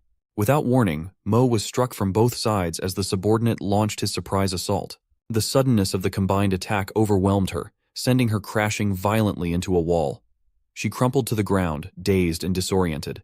The shock of the second attacker had wholly caught her off guard, adding to her mounting frustration. Furious at the intrusion, Lao Wu spun around, his face contorted with rage. "Who permitted you to interfere?" he demanded, his voice seething with irritation. He scornfully questioned whether the subordinate truly believed he needed help to defeat a mere woman. As he raged about the powerful effects of the medicine he had consumed, he boasted with cold confidence, claiming he could easily take down 10 policemen if he chose to. With a fierce grin, he turned back to Mo, his eyes gleaming with cruel intent. He landed a brutal punch to her face, the impact echoing through the room. Grabbing her by the collar, he prepared to deliver a final, devastating blow. The fight had escalated to a perilous climax, and Mo now faced her formidable adversary's full, unrestrained wrath. As he prepared to end the fight, Zhang emerged from the shadows. Catching him off guard, he swiftly forced him to release Mo, stepping in to face the real challenge. He found himself suddenly confronted by an actual opponent. The two stood face to face, each other's worst nightmare. Lao Wu spat venomous words, recognizing the figure before him. He was just about to come find Zhang, and here he was, delivering himself right to his doorstep. But, utterly dismissing his presence, he turned away to check on Mo. Mo reassured him that she was all right, though the brutal beating she'd endured left her clearly shaken. He knew he had to avenge her. Seeing Mo so severely injured, Lao Wu briefly entertained the thought that he might be the villain in this scenario. But in his eyes, it was Zhang who was the real villain. the one who had stolen his resources. He was about to speak when Zhang suddenly lunged at him, cold fury in his voice. He didn't care who this man was. No one touched his people. In a tense moment, Lao Wu swiftly ducked to avoid a brutal punch aimed at him. Reacting with quick reflexes, he countered with a punch of his own. Although Zhang blocked the strike, he was taken aback by the surprising strength behind it. The realization hit him hard. This opponent must have consumed the same potion, also elevating him to a one-star warrior. Despite this newfound power, Lao Wu's attacks were too predictable, allowing Zhang to easily evade them. Seizing an opening, Zhang delivered a powerful kick to Lao Wu's ribcage, forcing him to stagger backward in pain, his rage intensifying. He taunted his opponent, challenging him and questioning whether he truly believed a potion made him stronger. He dared him to continue so he could show him just how outmatched he was. Blinded by fury, Lao Wu lost all sense of strategy and began attacking recklessly. Zhang exploited his opponent's lack of composure, delivering another precise punch to the same side of his ribcage. The blow shattered Lao Wu's kidney, sending waves of excruciating pain through his body. Driven mad by pain and frustration, Lao Wu's attacks became increasingly erratic, but Zhang dodged each one effortlessly. Despite their equal status as one-star warriors with comparable strength and reaction speed, his decade of experience surviving in the apocalypse gave him a decisive edge. His next punch landed squarely on Lao Wu's face so quickly that he couldn't react. The force of the hit sent him flying through the air before crashing violently to the ground. Dazed and desperate, Lao Wu struggled to understand who Zhang was, suspecting he might be an exceptional elite soldier or a highly skilled assassin. In a final, frantic attempt to save himself, he begged for mercy, offering to become his slave and do anything he wished. As he pleaded, his eyes darted nervously. Secretly, he grasped a hidden dagger, preparing to strike if Zhang turned his attention away to check on Mo. In a split second, he lunged with the dagger, but Zhang was ready. He grabbed the attacking arm and with a swift motion broke it. Lao Wu screamed in agony, and Zhang followed up with a powerful kick to his chest, sending him flying once more. Calmly, Zhang told him that he had encountered plenty of people like him before, and appreciated the attempt at a covert attack. But it would only work against someone who wasn't Zhang. In his pathetic state, he cried out for help from beyond. Despite his fear, the subordinate quickly rushed over and picked him up, and together, they fled the supermarket. As they disappeared from view, Mo turned to Zhang, questioning why he let them go so quickly. He, with a calm resolve, replied that those two would soon meet their end. "They don't need me to dirty my hands," he added, knowing their fate was already sealed. As they watched their adversaries walk away, Zhang turned his attention back to Mo, his concern evident. He asked her how she was feeling after their intense encounter. Mo reassured him that, with some rest, her injuries would heal. Zhang's response was a mixture of relief and a bit of humor, noting that she was fortunate her bones weren't broken. Mo, with a sly smirk, teased back that the ribcage of a police officer was built to withstand more than just a few punches. The shared light-hearted moment helped to ease the tension between them. With the mood lightened, Zhang gestured towards the direction of the wheel Shin had mentioned earlier. This shift in focus signaled a potential turn in their journey, hinting at a brighter prospect ahead. Meanwhile, Lao Wu and Bian walked side by side, their conversation seemingly friendly as they tried to find comfort in their shared predicament. Lao Wu muttered curses under his breath about Zhang, expressing his frustration over how he had been left crippled. He lamented over missed opportunities, wishing he had taken the chance to kill Zhang when he had it. Despite the physical pain and bitterness, Lao Wu was resolute in his determination to rest, recover, and eventually return to exact his revenge. Suddenly, Bian came to a halt and shifted the tone of their conversation. He spoke more earnestly, addressing Lao Wu with a serious demeanor. Bian confessed that he needed to understand what it meant to truly share both enjoyment and suffering. He revealed that, despite having followed Lao Wu through countless dangers since the Jiang River, he had never experienced genuine satisfaction or pleasure under his leadership. This unexpected revelation took Lao Wu by surprise, making him pause to consider Bian's words. The subordinate continued, questioning why only Lao Wu got to eat meat while the rest of them struggled just to have soup. He pointed out that someone like him, who had been loyal for so long, shouldn't be treated as an underling for life. Realizing his mistake, Lao Wu tried to placate him, addressing him as Big Brother, and urging him not to do anything rash, fearing the situation was about to turn against him. But the subordinate had already made up his mind. He grabbed Lao Wu's broken arm and twisted it cruelly, taunting him with the reality of his situation. He demanded that Lao Wu hand over all the crystals, promising to help keep them safe while suggesting that he stay behind to recover, though both knew there was no safe place left. Standing on a narrow street, they were suddenly surrounded by zombies. Lao Wu, now desperate, begged Bian to save him, even offering all the crystals in exchange for his life. But the subordinate coldly refused, telling him there was no way he could escape with the crystals. In a heartless movie, the subordinate abandoned Lao Wu, leaving him to be devoured by the approaching zombies. Lao Wu could do nothing but scream in terror as the monsters descended upon him, ending his life brutally and tragically. The cries of Lao Wu echoed through the night, catching Liang's attention. Fear gripped her as she wondered if Zhang and the others were in trouble. But to her relief, Zhang soon appeared, carrying an injured Mo in his arms. He reassured Liang, explaining that Mo was hurt, but they needed to find a safe place to stay for the night first. Liang mentioned hearing the cries earlier and realized they must have come from the two people who fled the supermarket. She regretted not having run them down with the vehicle, knowing how evil they were now. Later that night, they found a secure spot to rest. Zhang and Liang stayed awake to keep watch while the other girls slept. Liang asked if they should hide the wheel to prevent others from using it. Zhang explained that the wheel's position could be moved, but once the news about it spread, it would undoubtedly cause a fierce battle. However, they had already spent and taken most of the rewards, including enhancement medicines, immune boosters, a beginner's rank enhanced metal spirit necklace, and a silver shield.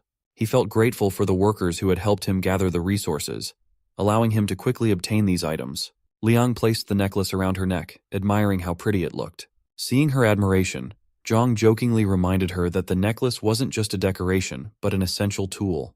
Liang, slightly embarrassed, retorted that it was useless to have accessories to impress zombies, though deep down, she still found the necklace appealing.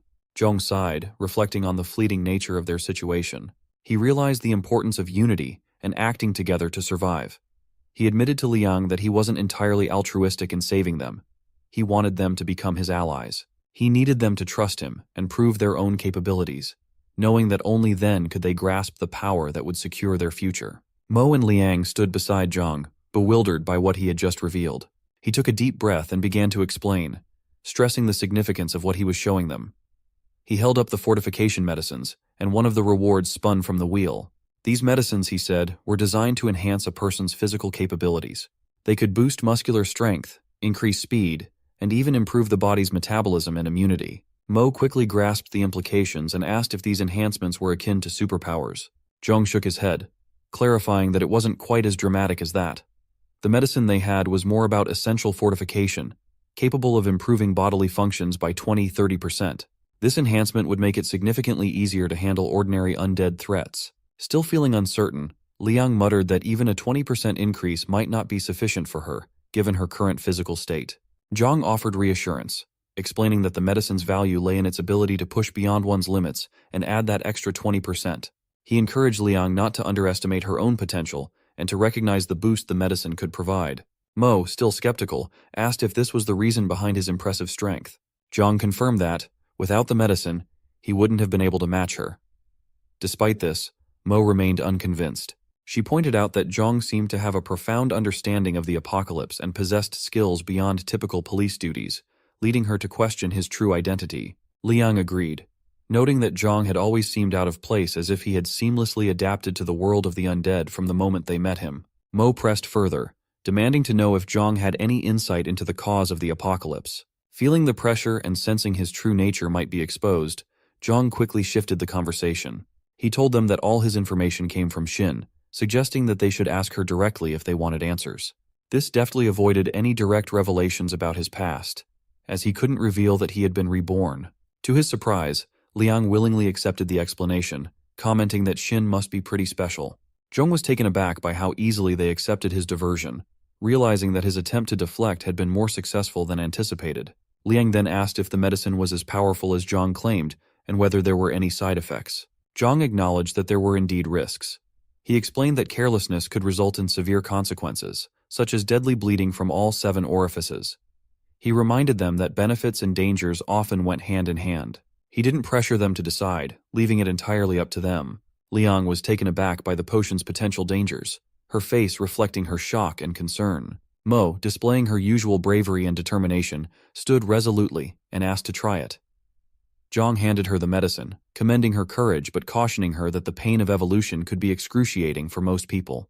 He advised her to prepare herself and consider taking it the next day to ensure she was ready. Seeing Mo's resolve, Liang finally found her own determination. She realized she couldn't continue to burden the team, and felt a heavy weight lift from her shoulders by making a proactive choice.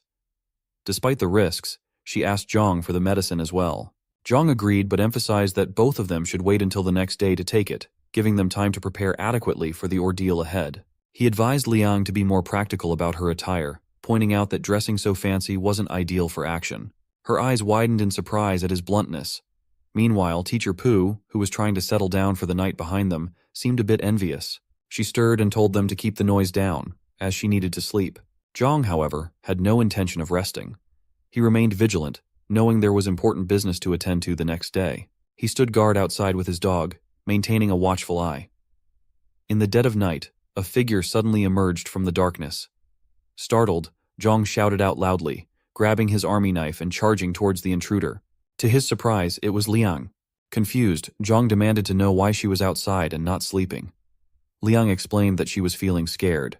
Zhang assumed she was having second thoughts about taking the medicine and asked if she regretted her decision. To his shock, Liang wrapped her arms around him tightly, revealing that it wasn't regret, but fear that drove her. The thought of possibly dying after taking the medicine the next day and never having the chance to see him again was what had kept her awake. Her fear was palpable, and Zhang, though taken aback, felt sympathy for her. Sensing Liang's genuine fear, Zhang spoke earnestly. He explained that obtaining power wasn't always a matter of luck, and having solid abilities meant he wouldn't let her go quickly.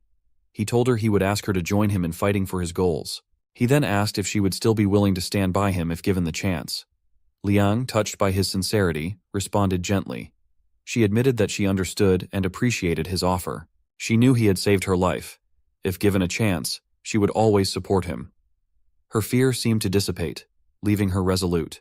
Zhang felt a swell of pride at her response and then asked Mo if she would support Liang. Mo, with her usual straightforwardness, inquired about his following plans. Zhang explained that barring unforeseen circumstances, he intended to return to the hospital he had visited and head south through the city. Mo declined to join him, stating that she had other matters to attend to. Zhang felt her absence would blow his team's strength, but accepted her decision. He reassured Mo that his promise to give her strength still stood. Inspired by his commitment, Mo assured him not to worry. She promised she would return quickly once her tasks were completed, and if all went smoothly, she would head to Pearl Lake. She also handed him a set of bullets she thought might be helpful, noting their importance. Zhang acknowledged their value and said that he would have asked for them if she had not offered them. As morning broke, everyone gathered outside, ready to begin the day with the fortification medicine. The three of them had swallowed the medicine just a few minutes earlier. Almost immediately, they were hit by its effects, feeling worse than ever and unable to speak, though their bodies began to show signs of the potion's impact. Zhang reassured them that their condition would improve soon, and once their strength was restored, they would be ready to hunt zombies. He cautioned them to avoid provoking too many zombies and to be especially careful around crystal or mutated zombies, advising them to escape if they encountered any. Zhang then prepared to head to the hospital for his planned important business. As he approached the hospital, memories from his past life resurfaced. He recalled a story about this place. It was once the site where people had discovered 3 powerful guardian beasts. These creatures had wreaked havoc, killing many nearby survivors due to their immense strength. Eventually, a level 6 superhuman soldier intervened, defeating the beasts and acquiring a map and an egg that one of the monsters had laid. The map was reputedly used for crafting blade-type weapons, and soon after, many members of that superhuman's army were seen wielding superb silver-colored battle swords. This time, Zhang was determined to claim the map and the egg. Zhang cleared the undead area to ensure he wouldn't be interrupted while he pursued his target. With the area secure, he began his final preparations. Reflecting on his previous encounter with the tortoise alligator, he remembered how unprepared he had been and how his arrows had lacked the necessary power. Although his pistol had more firepower than a bow, it wasn't enough for the task. Determined to enhance its effectiveness, Zhang used the sharp claws he had obtained from a lizard. He transformed standard ammunition into armor-piercing rounds by applying embed magic to both the bullets and claws, significantly boosting their penetration and lethality. He instructed Yellow Pill to stay behind and watch, alerting him if any undead approached. With everything set, Zhang took a deep breath and leaped forward, heading straight for the guardian beast with his newly fortified weaponry. The tortoise alligator was lazily resting when it suddenly sensed a human presence. Recognizing Zhang's familiar form, the beast tensed and prepared to strike. It lunged forward, but Zhang had anticipated this move and had set up a strategic trap. The creature's fury ignited when it spotted a red cloth, a decoy Zhang had placed. He seized the distraction, swiftly taking a shot. The bullet drove through the beast's tough hide, penetrating its formidable skeleton. Furious, the tortoise alligator retaliated with a massive tornado claw strike. Zhang, however, was quick on his feet and dodged with precision. Standing his ground, he brandished his Nippo army knife and targeted the creature's tail. The strike jolted the beast, lifting him toward its face. Zhang capitalized on the moment, leaping and driving his knife into the creature's upper jaw. With the knife lodged firmly in its mouth, Zhang's gaze locked onto the exposed throat of the monster. He took a deep breath and with unwavering resolve muttered, "This ends now," before tightening his finger on the trigger of his pistol. A final, decisive shot rang out, sealing the creature's fate. Zhang then began to search the surrounding area, quickly locating the prize he had sought. A coveted map.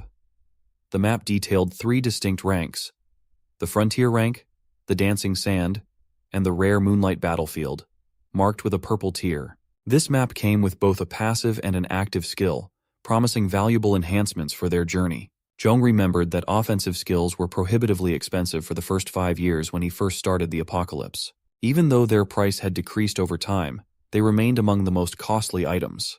Weapons and equipment with skills were impressive, but the Moonlight Battlefield sword, with its dual skills, was scarce and valuable, nearing historical rank in price. However, the map required nearly impossible materials, about 1,000 rank 5 magic crystals. With his current resources, Zhang knew he had little hope of crafting it soon. Despite the challenges, Zhang refused to give up on the sword. He was determined to find a way to craft the frontier moon skill, recognizing that the dancing sand and moonlight battlefield ranks could be acquired with enough money. With a resolute thought, he reminded himself of his unique position as a reborner and dismissed any fear of obstacles. Turning his attention to a new discovery, Zhang found a valuable item called small evolution medicine among the remains of the tortoise alligator. He explained that while this medicine could significantly enhance human physicality, he was curious about its effects on pets. Would it enable them to evolve as well? He called his dog, lazily lounging nearby, urging it to come over quickly. Zhang was eager to test the evolution medicine on his pet, hoping it would boost its strength. His determination to leverage every advantage available was unwavering, and he was keen to see if this medicine could significantly enhance his loyal companion. Yellow Pill quickly bounded over, eager to try the new medicine. Zhang and his dog shared the homemade pot, and soon Zhang felt his strength and spirit recovering rapidly, even more so than with level 1 superhuman medicine. He instructed Yellow Pill to raise its head and pay attention as it consumed the tortoise alligator's egg and its meat. A golden crystal emerged on the dog's head, indicating the activation of a new ability. Zhang asked Yellow Pill to demonstrate its newly acquired skills. The dog leaped up, and its fur instantly transformed into sharp blades, shooting in targeted directions and embedding fur blades into the opposite wall. Zhang was amazed to discover that the dog's innate ability was a fur attack known as Secret Needle Barrage. However, he soon noticed that Yellow Pill's fur had disappeared, leaving the dog looking different. Zhang consoled the dog, acknowledging that despite its changed appearance, its skill power remained impressive. He then instructed Yellow Pill to finish the rest of the food and save the other 2 for later. With that task done, Zhang moved to a nearby car to continue crafting weapons. He needed to make the most of his time. He began working on the frontier moon weapon, using Neo's army knife, the tortoise alligator's claws and teeth, and a level 2 magic crystal. After activating his artisan skill, the car was transformed into an extraordinarily sharp blade. Zhang tested the blade with a light swing, slicing through a nearby metal pillar easily. After successfully crafting weapons, Zhang created additional weapons for his groupmates. He focused on strengthening their combat abilities to ensure they were well prepared for future challenges. After a while, Zhang returned to Liang's location with the remaining essence of the tortoise alligator egg and meat. He asked if Mo had already left and inquired about their health and any changes in their strength. Liang replied that they still had the cores, and that dealing with that monster hadn't been difficult. She noted that they could easily handle zombies now that they had evolved. With a hint of irony, Liang added that she didn't understand why Pooh was so scared of them. Liang was slightly annoyed by Zhang's comment, pointing out that they had all experienced discomfort and nausea. She explained that it was just a matter of getting used to it, acknowledging that the first time was always the hardest. Despite her attempts to downplay it, Zhang felt a deep satisfaction. It seemed that his final investment had finally paid off. He handed over the egg essence and watched as they reacted with surprise, asking him about the food that could make them stronger. In his mind, Zhang thought about the future. Once they had endured the effects of this strengthening fluid, he planned to head to Pearl Lake. He was determined to obtain whatever was there, knowing it would be crucial for his next steps. Although Zhang had given them the essence from the first egg, Both Liang and Pu, being MILFs, ended up consuming the second egg as well. This left Zhang with only one tortoise alligator egg, which he needed to preserve carefully for future use. As he observed Yellow Pill, Pu remarked on the dog's drastic appearance change, noting how it had become quite unattractive. She compared it to how some girls might worry about gaining weight after eating a lot, but she acknowledged that the transformation had significantly enhanced Yellow Pill's physique. Zhang then called Liang over, intending to give her an advanced whip. He said he wanted her to try it out and see if it suited her. Liang eagerly accepted the whip and tested it immediately. As she wielded it, flurries of blue light flashed intermittently, and the ground cracked beneath its force. Liang felt a surge of excitement, realizing that the whip felt like it was made just for her. The weapon seemed to merge seamlessly with her movements, and she felt a strong connection with it. She mentioned that she had previously studied some sports and now felt confident that this whip would be a valuable asset in assisting Zhang. Turning his attention to Pu, Zhang asked what kind of weapon she wanted. Feeling tense, Pu responded that she also wanted a gun, but hadn't yet decided on the type. Zhang advised her not to rush the decision, noting that it was normal for someone who had only used a kitchen knife in peaceful times to be unsure about selecting a new weapon. Liang suddenly reminded Zhang that it was time to head to Pearl Lake. Zhang acknowledged the reminder, but explained that their previous preparations were for the upcoming operation. He warned that the journey might be fraught with danger, including encounters with powerful mutants, large numbers of undead, and possibly even hostile humans. He asked if the girls were sure they wanted to join him. Liang, excited to assist, was eager to go, but Pu remained uncertain about her usefulness on this mission. She left the decision up to Zhang. Zhang dismissed her concerns, stating that they would proceed together. He had previously mentioned the potential dangers, but had not yet revealed the possible rewards of their success. With that settled, they began their journey. As they traveled in the car, his thoughts drifted back to 10 years ago, to his past life. After consuming all the food and drinks at home, he had finally mustered the courage to venture outside. The silence was eerie, but the monster's roars soon began to echo from all directions, even from the rooftops, as creatures leaped down towards him. In a panic, he saw the streets filled with undead and screamed loudly before running frantically. Surprisingly, the undead did not attack him, but instead moved towards the source of the emerging bright light and sound. Deciding to return home, he waited at the door, watching as the city descended into chaos and exploded. Only through survivors' accounts did he gradually learn what had transpired that day. At Pearl Lake, Zhang and his group encountered a peculiar wheel floating in the water. Unlike traditional wheels, this one displayed only a single image: a gold ingot. All that was required was a level 1 magic crystal to activate it. Once engaged, the wheel operated like a dungeon system, providing mission hints and previews of potential rewards. These rewards included various evolution medicines, mystical weapons, profession scrolls, and unique concoction methods, essentially everything one could hope for. The outcome of the battles held here in the past remained shrouded in mystery. Those who participated either perished or vanished, though some survivors had become incredibly powerful over time. His group finally arrived at the location, stepping out of the car with anticipation. They were on the brink of accessing numerous powerful items, which could potentially make them the most formidable forces in the city.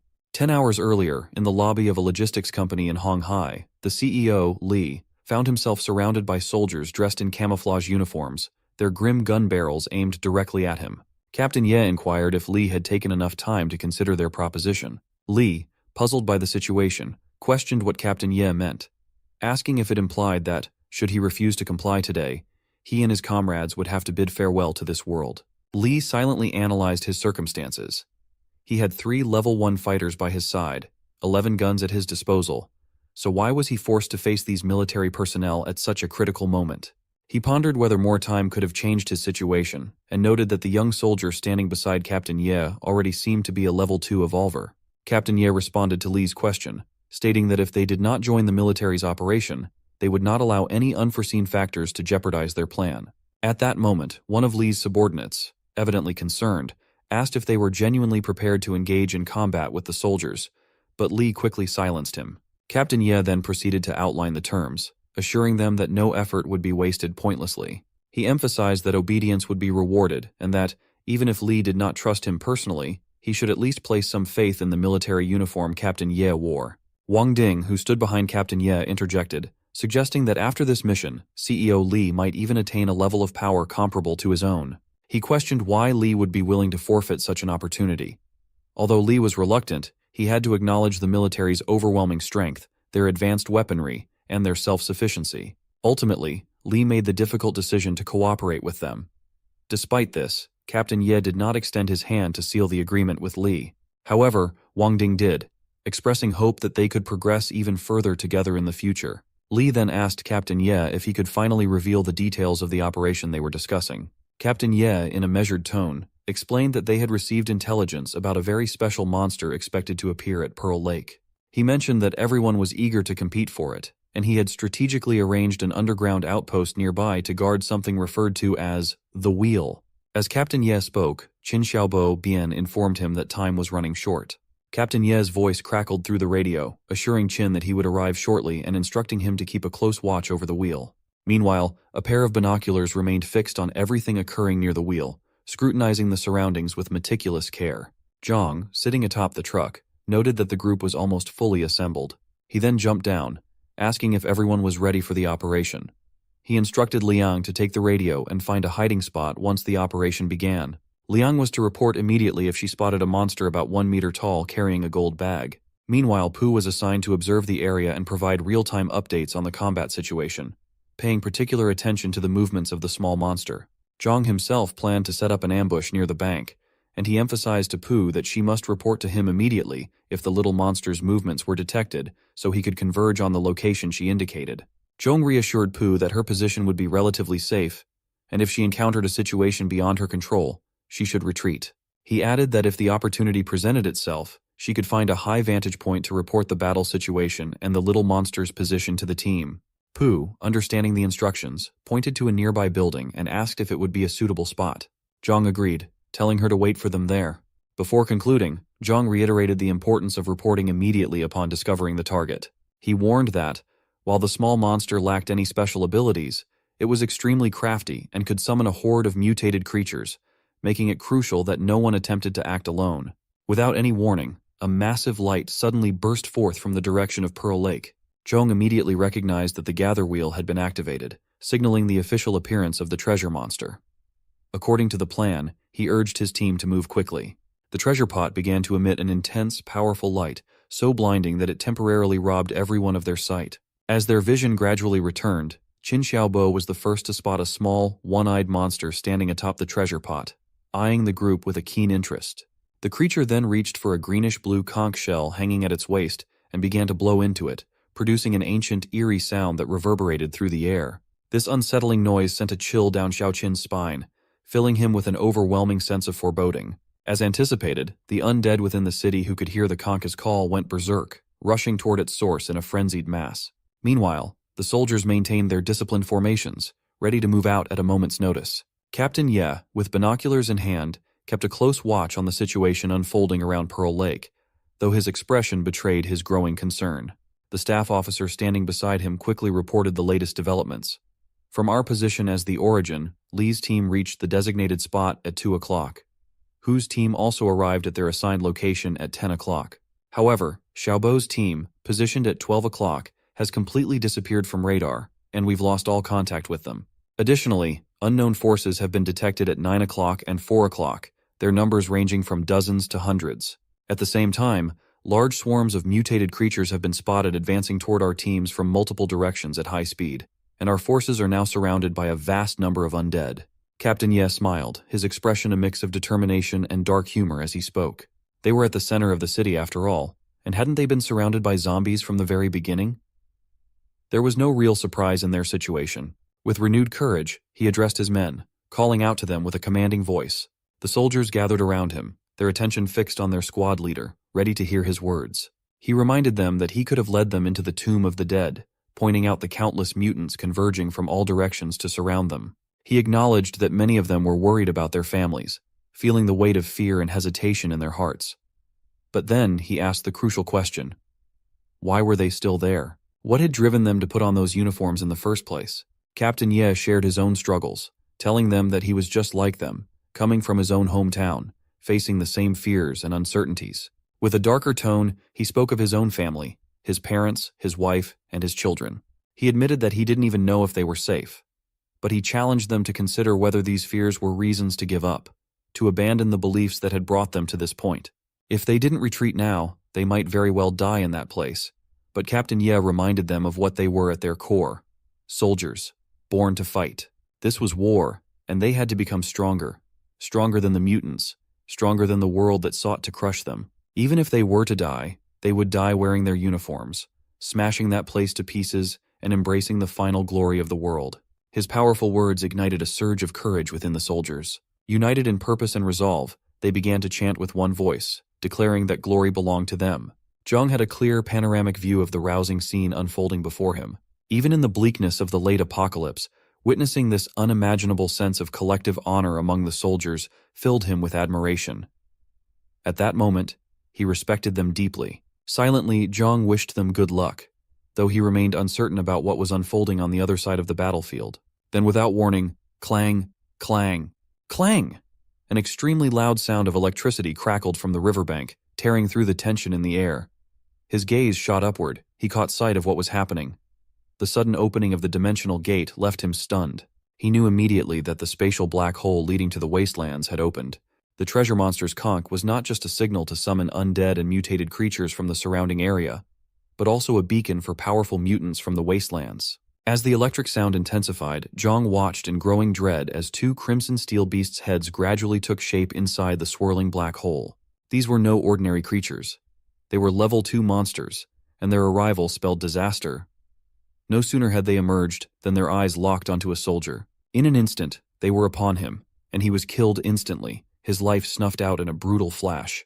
The crimson steel beasts' eyes gleamed with a twisted excitement, their mouths releasing deep, menacing growls of satisfaction. The chaos unfolding before Zhang was overwhelming, filled with deadly power and imminent danger.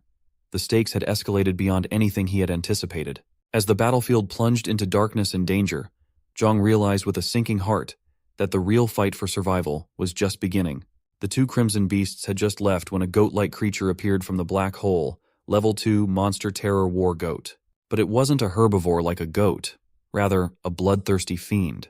Zhang rushed up to the roof of the building, kicking the door open and quickly scaling the stairs to the rooftop. He was out of breath as he surveyed the scene, his eyes fixed on the ominous black hole.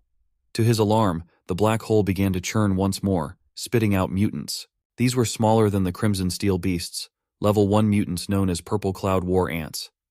Despite their lower level, their sheer numbers were unsettling. Zhang counted hundreds of the creatures and felt a surge of worry. He glanced at the dimensional gate, wondering just what level of the wastelands it was connected to. The little monster continued to blow its horn, and his anxiety grew. The sudden influx of so many strong and troublesome monsters meant that dealing with them would be far from easy. From his past experience, Zhang knew that since the apocalypse began, not only had wheels fallen from the sky, but countless golden saint lights had also struck the ground with devastating force. As he recalled a vague image of a monster dominion, he remembered that such a place was teeming with creatures not native to Earth. These monsters roamed freely, and the very atmosphere of that place could plunge humans into deep despair. It was a realm filled with bizarre flora, precious ores, and various resources, alongside many unknown treasures. As he continued to observe the opening of the dimensional gate, he braced himself for whatever would emerge next. To his horror, a hand reached out from the black hole, gripping a massive iron bar. The figure that emerged was grayish-black, entirely nude, and bearing sharp fangs. His heart sank as he realized it was a zombie ape. Unlike ordinary monsters, the zombie ape was a level 3 zombie, a far more formidable and dreadful adversary. The apocalypse had only just begun, so how could a level 3 zombie appear so soon? In his past life, he had heard that humans typically evolved to level 3 in about 3 weeks, with the fastest record being just that. The appearance of such a high-level zombie, or any 3-star monsters, before even 3 weeks had passed, was inconceivable and deeply troubling.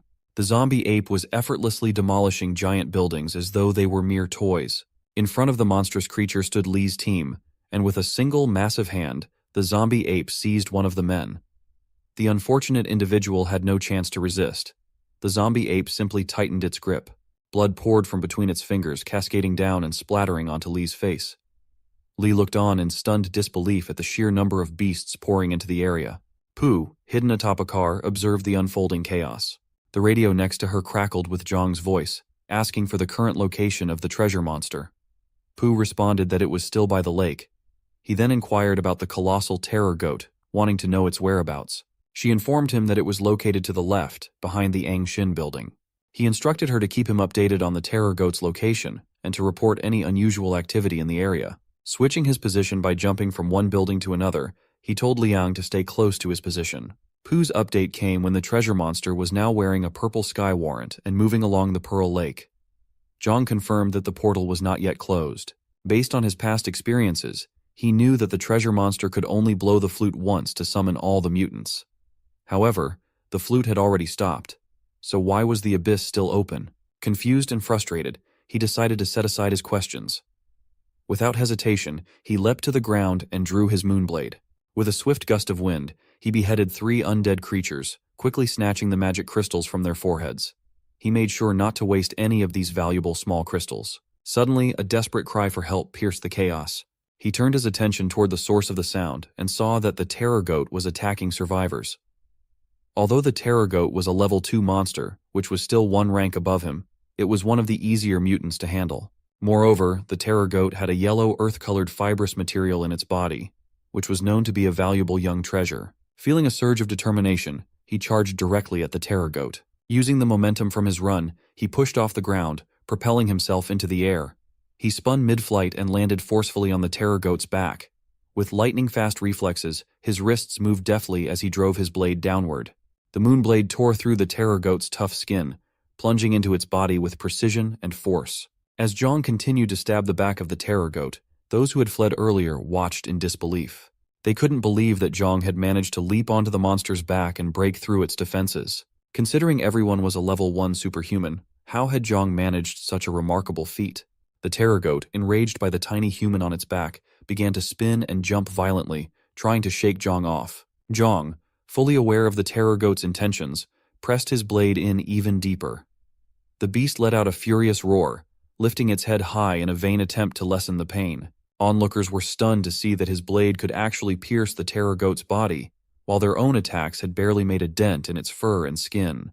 Zhang, gripping his blade with all his might, struggled to maintain his hold and prevent being thrown off. To stay on the terror goat's back a bit longer, he had no choice but to keep his blade firmly embedded in the creature, using every ounce of his strength to stay in place. The terror goat grew increasingly violent, charging straight into the nearby building. The impact sent shards of glass and debris flying, causing Zhang to sustain some injuries. Seeing that this tactic was effective, the terror goat became even more reckless, rampaging wildly and smashing into everything in its path.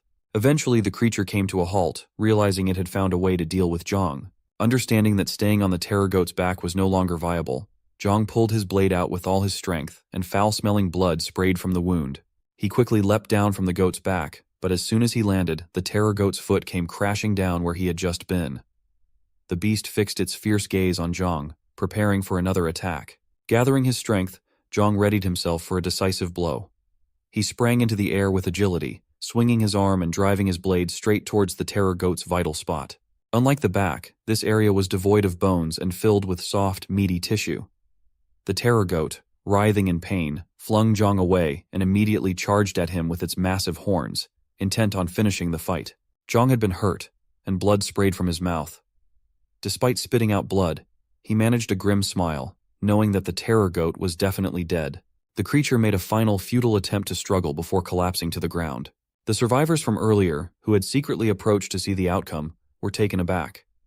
Zhang cast a cold glance in their direction. One of the middle-aged evolved individuals asked how Zhang had managed to defeat the monster. He responded curtly, advising them that if they had decided to run earlier, they should have done so completely and not interfered now. He pointed outside, making it clear that he did not welcome their presence and instructed them to leave immediately. The survivors' faces fell, their expressions sour. They insisted that while Zhang had indeed killed the monster, they had also fought it earlier, claiming they deserved some of the credit. Zhang gave a cold laugh, dismissing their claim. He retorted that they hadn't even managed to breach the monster's skin and yet had the audacity to claim credit. The survivors, feeling a mix of shame and anger, began to shout and point at Zhang, expressing their frustration. They argued that such a high-ranked monster could be exchanged for valuable resources and questioned why they should just give up. Zhang, however, had no intention of wasting time on them. He coldly shouted, instructing them to get lost. Although Zhang was only level 1 evolved at the moment, his reputation preceded him. He had already taken down numerous undead and mutants, instilling a sense of awe rather than anger among the group. The atmosphere among them shifted immediately. Their morale seemed to deflate, The man at the center of the group, authoritative and stern, warned him to be smart and get lost. They were determined to take the item, and if necessary, they would deal with Zhang harshly. The middle-aged man noticed his injuries, one arm dangling uselessly, and advised him to think carefully before acting, stressing that rashness would only bring him more harm. His tone was laced with a genuine concern for his safety. Meanwhile, a larger, more boisterous member of the group pointed out that the man in the center had killed someone just the day before. In the current chaotic times, where the old laws no longer applied, killing had become a more accepted practice. The group, now stirred up and aggressive, urged Zhang to surrender the item willingly. Their message was clear. The choice was his, but resistance would come at a cost. Zhang pulled out his radio, and Poo's voice crackled through. The report was urgent. Numerous undead were advancing toward his location. Meanwhile, a little monster with a yellowish gold bag strapped to its back had stormed into a candy store where a squad of survivors had it surrounded. Zhang understood immediately that the bag was today's main objective. He couldn't afford to let anyone else get their hands on it. His plan was clear: retrieve the valuable item quickly and then make a hasty exit. The group behind him, sensing his hesitation, demanded he leave behind his radio, his blade, and anything else of value if he wanted to walk away unscathed. Zhang turned to face them, his eyes narrowing as he remarked on their insatiable greed. The man in the middle, however, was not interested in negotiating. He was determined to act first. In the wake of the apocalypse, he had seen everything change drastically. The people who once troubled him, scolded him, or tried to undermine him were now irrelevant. The girl who used to threaten his job had become nothing more than a plaything, and the leader who once challenged his authority now groveled before him after he had crippled the man's daughter.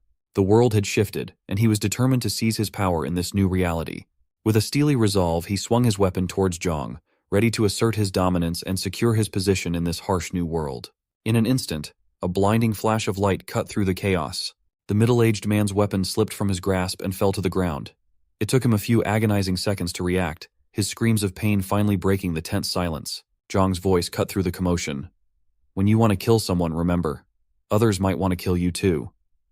With a swift kick, Zhang sent the man sprawling, crashing into two of his companions, who joined in the cries of agony.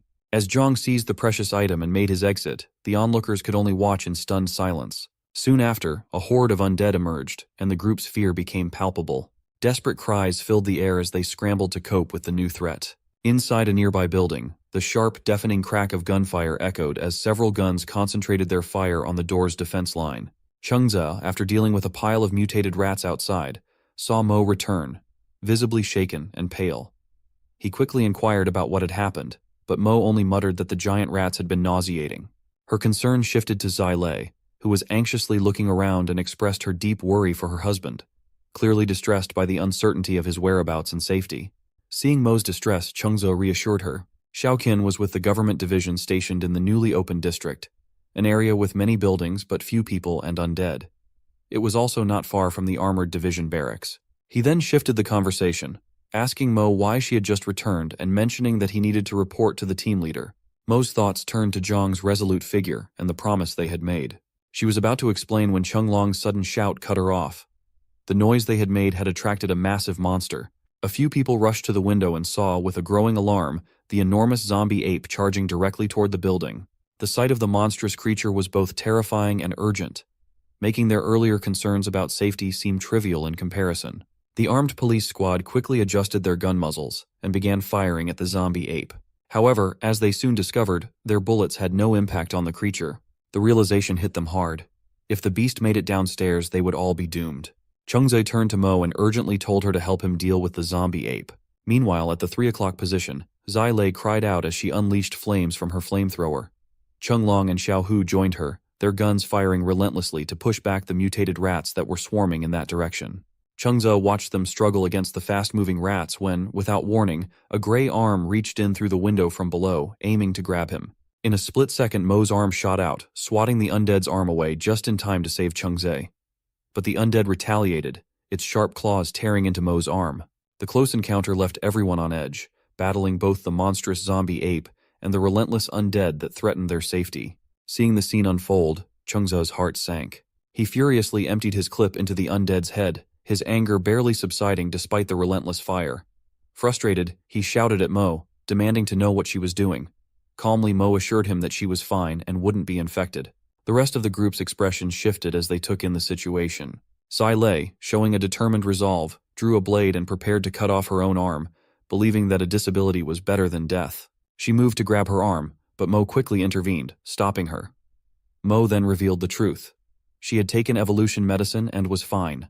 To prove her point, she showed them her wound, which had miraculously healed, and then punched the wall with such force that it cracked through. Mo declared that she was now an evolver and had consumed evolutionary medicine, so they shouldn't worry about her.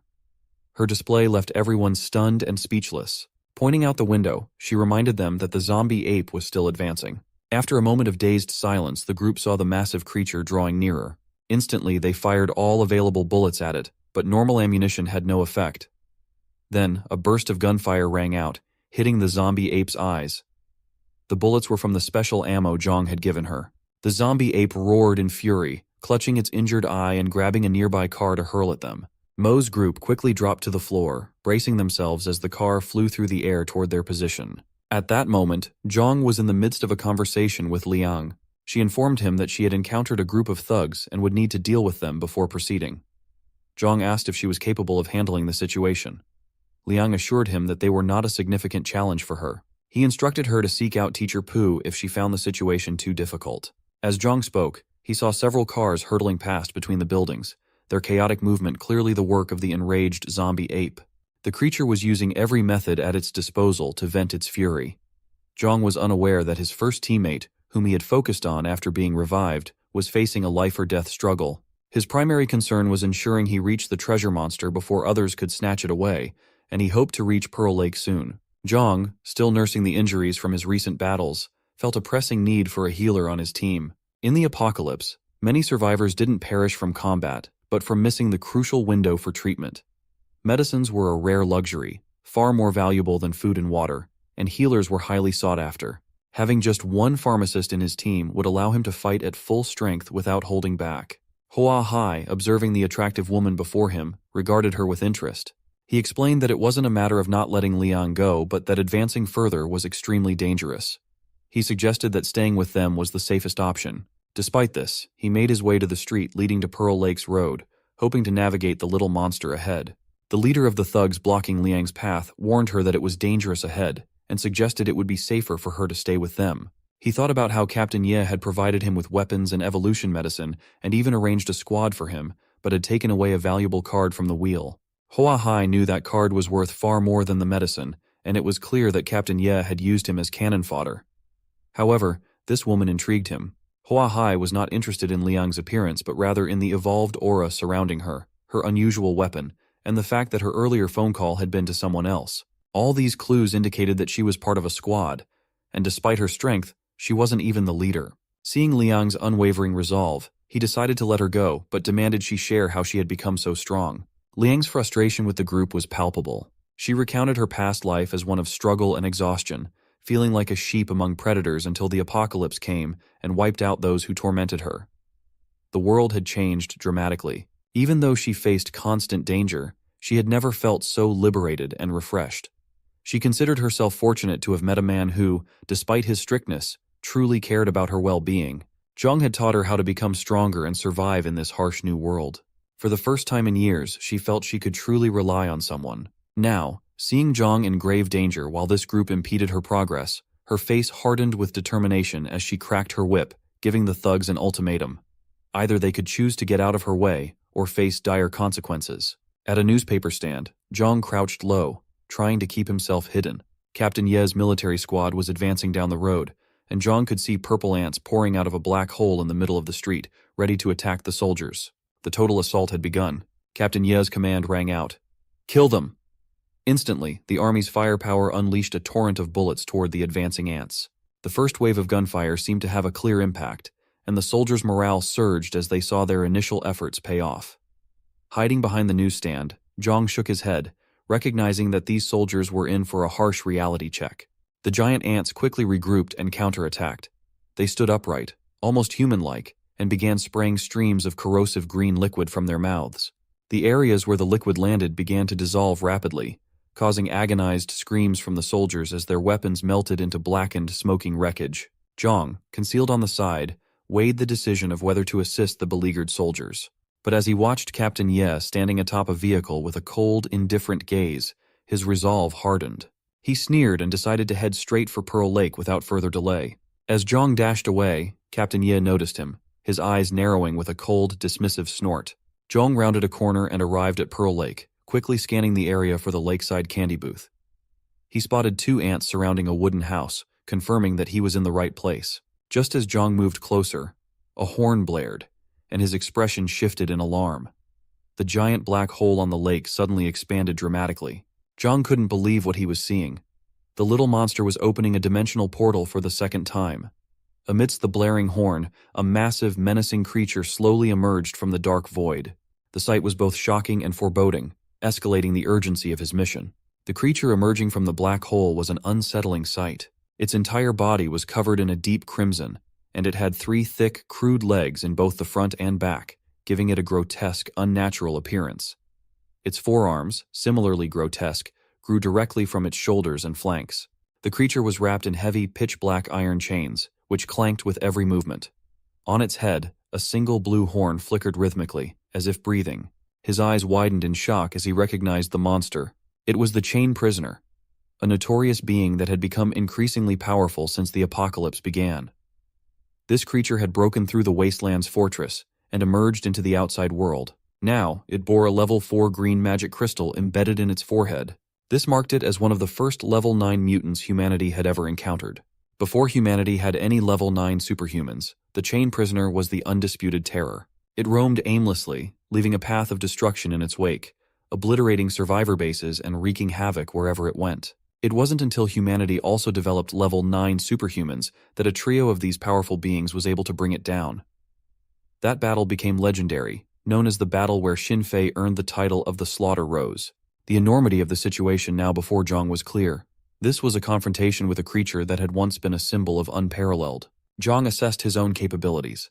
Thanks to the evolution medicine and crocodile meat, he was much stronger than the average level 1 evolved. His expertise and knowledge of the apocalypse allowed him to handle level 2 mutants with relative ease. However, facing a rank 4 monster like the Chain Prisoner would be suicidal, so he decided against engaging it directly. He swiftly moved between the 2 purple ants outside the candy store. With precise strikes, he tore through their bodies, retrieved the crystals embedded in their foreheads, and removed their sharpest toes. His primary focus now was to locate and seize the treasure monster with the coveted bag on its back. Zhang kicked open the store's door with a single powerful blow. Inside, the scene was chaotic, littered with corpses that hinted at a fierce battle having taken place. At that moment, Zhang realized he had lost contact with the 2 women. His radio emitted only static, heightening his sense of unease as he wondered what could have happened. Just then, a gunshot rang out from the back door.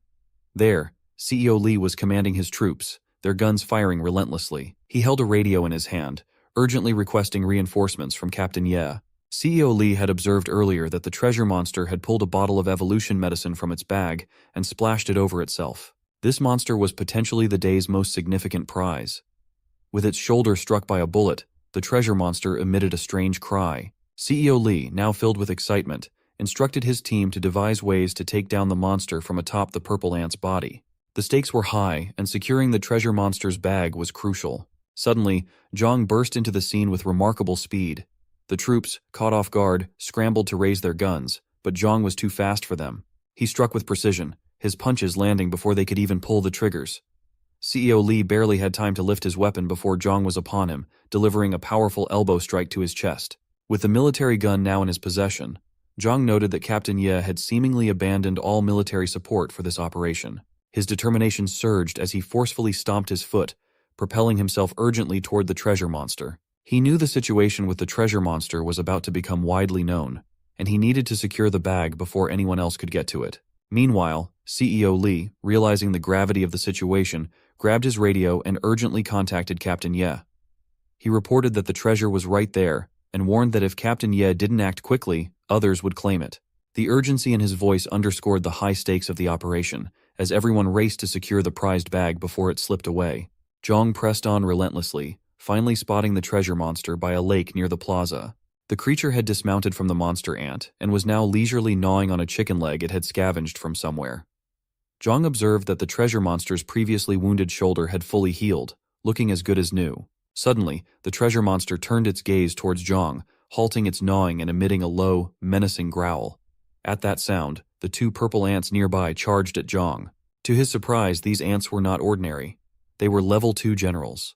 Typically, purple ants were level 1 mutants, generals were level 2, kings were level 3, and queens were level 4 or higher. As one of the generals sprayed its corrosive liquid towards him, Zhang realized it was setting up an ambush. He quickly ducked, raising his head just in time to avoid the spray. The general then spread its transparent wings and began to lift off the ground. Zhang anticipated its next move, swiftly shifting his blade from his right hand to his left and executing a powerful slash. The blade sliced through the wings, severing them from the body. The general, thrown off balance by the force of the strike, crashed to the ground, a torrent of greenish liquid spilling out. Seizing the opportunity, Zhang drove his blade into the general's head, ensuring its death. He then quickly turned and extracted the crystal from its forehead. With the general dispatched, Zhang glanced back at the treasure monster, still engrossed in its chicken leg. The creature remained oblivious to the unfolding battle, allowing Zhang a brief moment of respite as he prepared for his next move. The treasure monster's chicken leg tumbled to the ground as it stared at Zhang in disbelief. Panic overtook the creature. It frantically looked around and began to shriek loudly. Zhang, focused on his plan, moved in with the intent to behead the monster and claim the yellowish gold bag for himself. Just as he was about to strike, the treasure monster reached into its bag and pulled out an item, hurling it toward Zhang. Zhang braced himself for an attack, but as the item neared, he realized it was a scroll. He caught it with his free hand and unrolled it, discovering it was a beginner summon spell. Zhang was pleasantly surprised. Such a skill scroll, especially a well-known summoning skill, was a rare find in the apocalypse. Without hesitation, Zhang gripped the scroll tightly and prepared to learn its secrets. The treasure monster watched in stunned silence as his actions rendered its previous efforts futile. In a desperate move, the treasure monster tossed another scroll toward Zhang. This one was a professional promotion scroll, an item Zhang had paid dearly for in his past life. Now it was being discarded as though it were worthless. His interest in these items grew. He asked the treasure monster if it had any more valuable items, or else he would proceed to kill it. Faced with his threat, the monster quickly produced 2 more items. One appeared to be level 1 evolution medicine, and the other was a profession certificate. Zhang opened the certificate and was astonished to find it read, "Congratulations, you have obtained the profession of gardener." The absurdity of the situation made Zhang speechless. What was once a highly sought-after item now seemed almost inconsequential, yet he couldn't help but appreciate the unexpected windfall. With these new developments, Zhang was both intrigued and determined to continue his pursuit of the treasure monster, eager to see what else it might have to offer. A gunshot rang out, drawing attention. Xiao Hu, intrigued, asked Mo about the type of gun she was using and how it managed to hurt the monster. Cheng Zhe, observing her enjoyment in the fight, finally understood why Mo had left the team for a while. The precise shot had struck the zombie ape's right knee, tearing through the gray skin and exposing the blackened kneecap underneath. The teammates looked on in astonishment, shifting their gaze between the injured zombie ape and the rifle in Mo's hands. Zhang had provided Mo with evolution medicine bullets and this powerful weapon. Despite her impressive contributions, Mo felt that such an expensive reward was more than she deserved. Zhang was the one she believed truly earned it. She explained to her teammates that some things were beyond imagination and almost magical. She promised to reveal more about her newfound strength and the origin of her weapons if they survived the encounter. The formidable power of her gun had forced the zombie ape to pause, lowering its head to inspect the wound. It let out a furious roar directed at Mo. Seeing the zombie ape's renewed aggression, Mo ordered her team to focus their fire on the wound. Just then, someone entered the scene, instructing the shooter to join Director Liu's team. After a moment, the official noticed that everyone was fixated on Mo. Mo, sensing the urgency, urged her teammates to assist her in attacking the right knee of the zombie ape. 4 team members swiftly aimed their guns at the target, seemingly ignoring the official's previous directive. As Mo prepared to resume her attack, the official reached out from behind, drawn to the peculiar nature of her gun. Annoyed by the interruption, Mo elbowed him in the chest in protest. The official reprimanded her, suspecting that her gun might have been acquired through dubious means. He insisted on stopping her to inspect the weapon, adding an unexpected complication to the already tense situation. Mo was fiercely determined to protect everyone's lives. She glared at the official, demanding he get lost immediately. She made it clear that she had no intention of joining Director Liu's team and warned him not to bother her again, or she would kill him. Her outburst left everyone startled. The official, fuming with anger, shouted that Mo was disobeying orders and would face disciplinary action.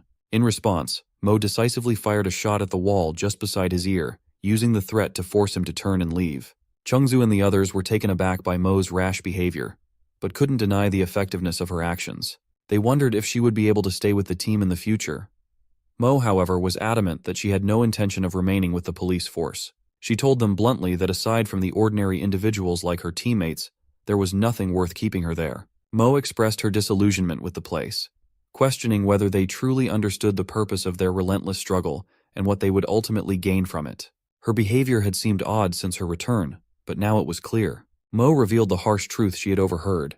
They were being used as cannon fodder for Captain Ye. While Captain Ye could seize the treasure, the rest of them, apart from making sacrifices, would only receive evolution medicine for his wife and child. The revelation left everyone in disbelief, their sense of reality shaken by the stark truth Mo had laid bare. Zhong was taken aback to find that his second profession was gardener. Although it wasn't what he had expected, he recognized some similarities between gardeners and artisans. Both professions boasted multiple skills beyond the standard set. For gardeners, there were two main abilities. The first was cultivation, the skill to plant seeds and accelerate their growth with remarkable speed and efficiency. This ability could lead to some extraordinary results. The second skill was activation, the power to control plants and use them to accomplish various tasks. He recalled from his past life an encounter with a sycamore tree, an evolution of which was so formidable that even the strongest of human and monster factions dared not approach it. Known as the Heaven Tree, its sheer presence was awe-inspiring. He felt a surge of excitement at the thought of commanding mutated plants, imagining the advantages of growing food and producing resources in the apocalypse. Eager to see if the treasure monster had anything else to offer, he asked for more. The treasure monster, in response, tossed another item toward him. He reached out to grab it, but a sudden sense of danger made him wary. He instinctively dodged, just as the item hit the ground and exploded with a loud boom. As the smoke began to clear, a glowing green venomous monster emerged from the haze. It had no crystal on its forehead and was clearly a summoned creature. The blue aura surrounding it radiated intense corrosive properties, making it a formidable and dangerous opponent. He hesitated to draw his blade, fearing it might get damaged. Instead, he quickly plunged his hand into the fountain beside him. As his hand submerged, the water began to bubble and froth, and within seconds, a human-shaped water elemental emerged. With its gaping mouth, the elemental unleashed a powerful stream of water at the glowing, venomous monster. The two creatures clashed fiercely in a chaotic battle. This was a result of his basic skill transference. The summoning was limited to just 1 minute, so he knew he needed to act fast for a decisive victory. The treasure monster, bewildered by his sudden move, glanced at him with a look of disbelief before attempting to flee. However, it only made it a few steps before running straight into Li's group.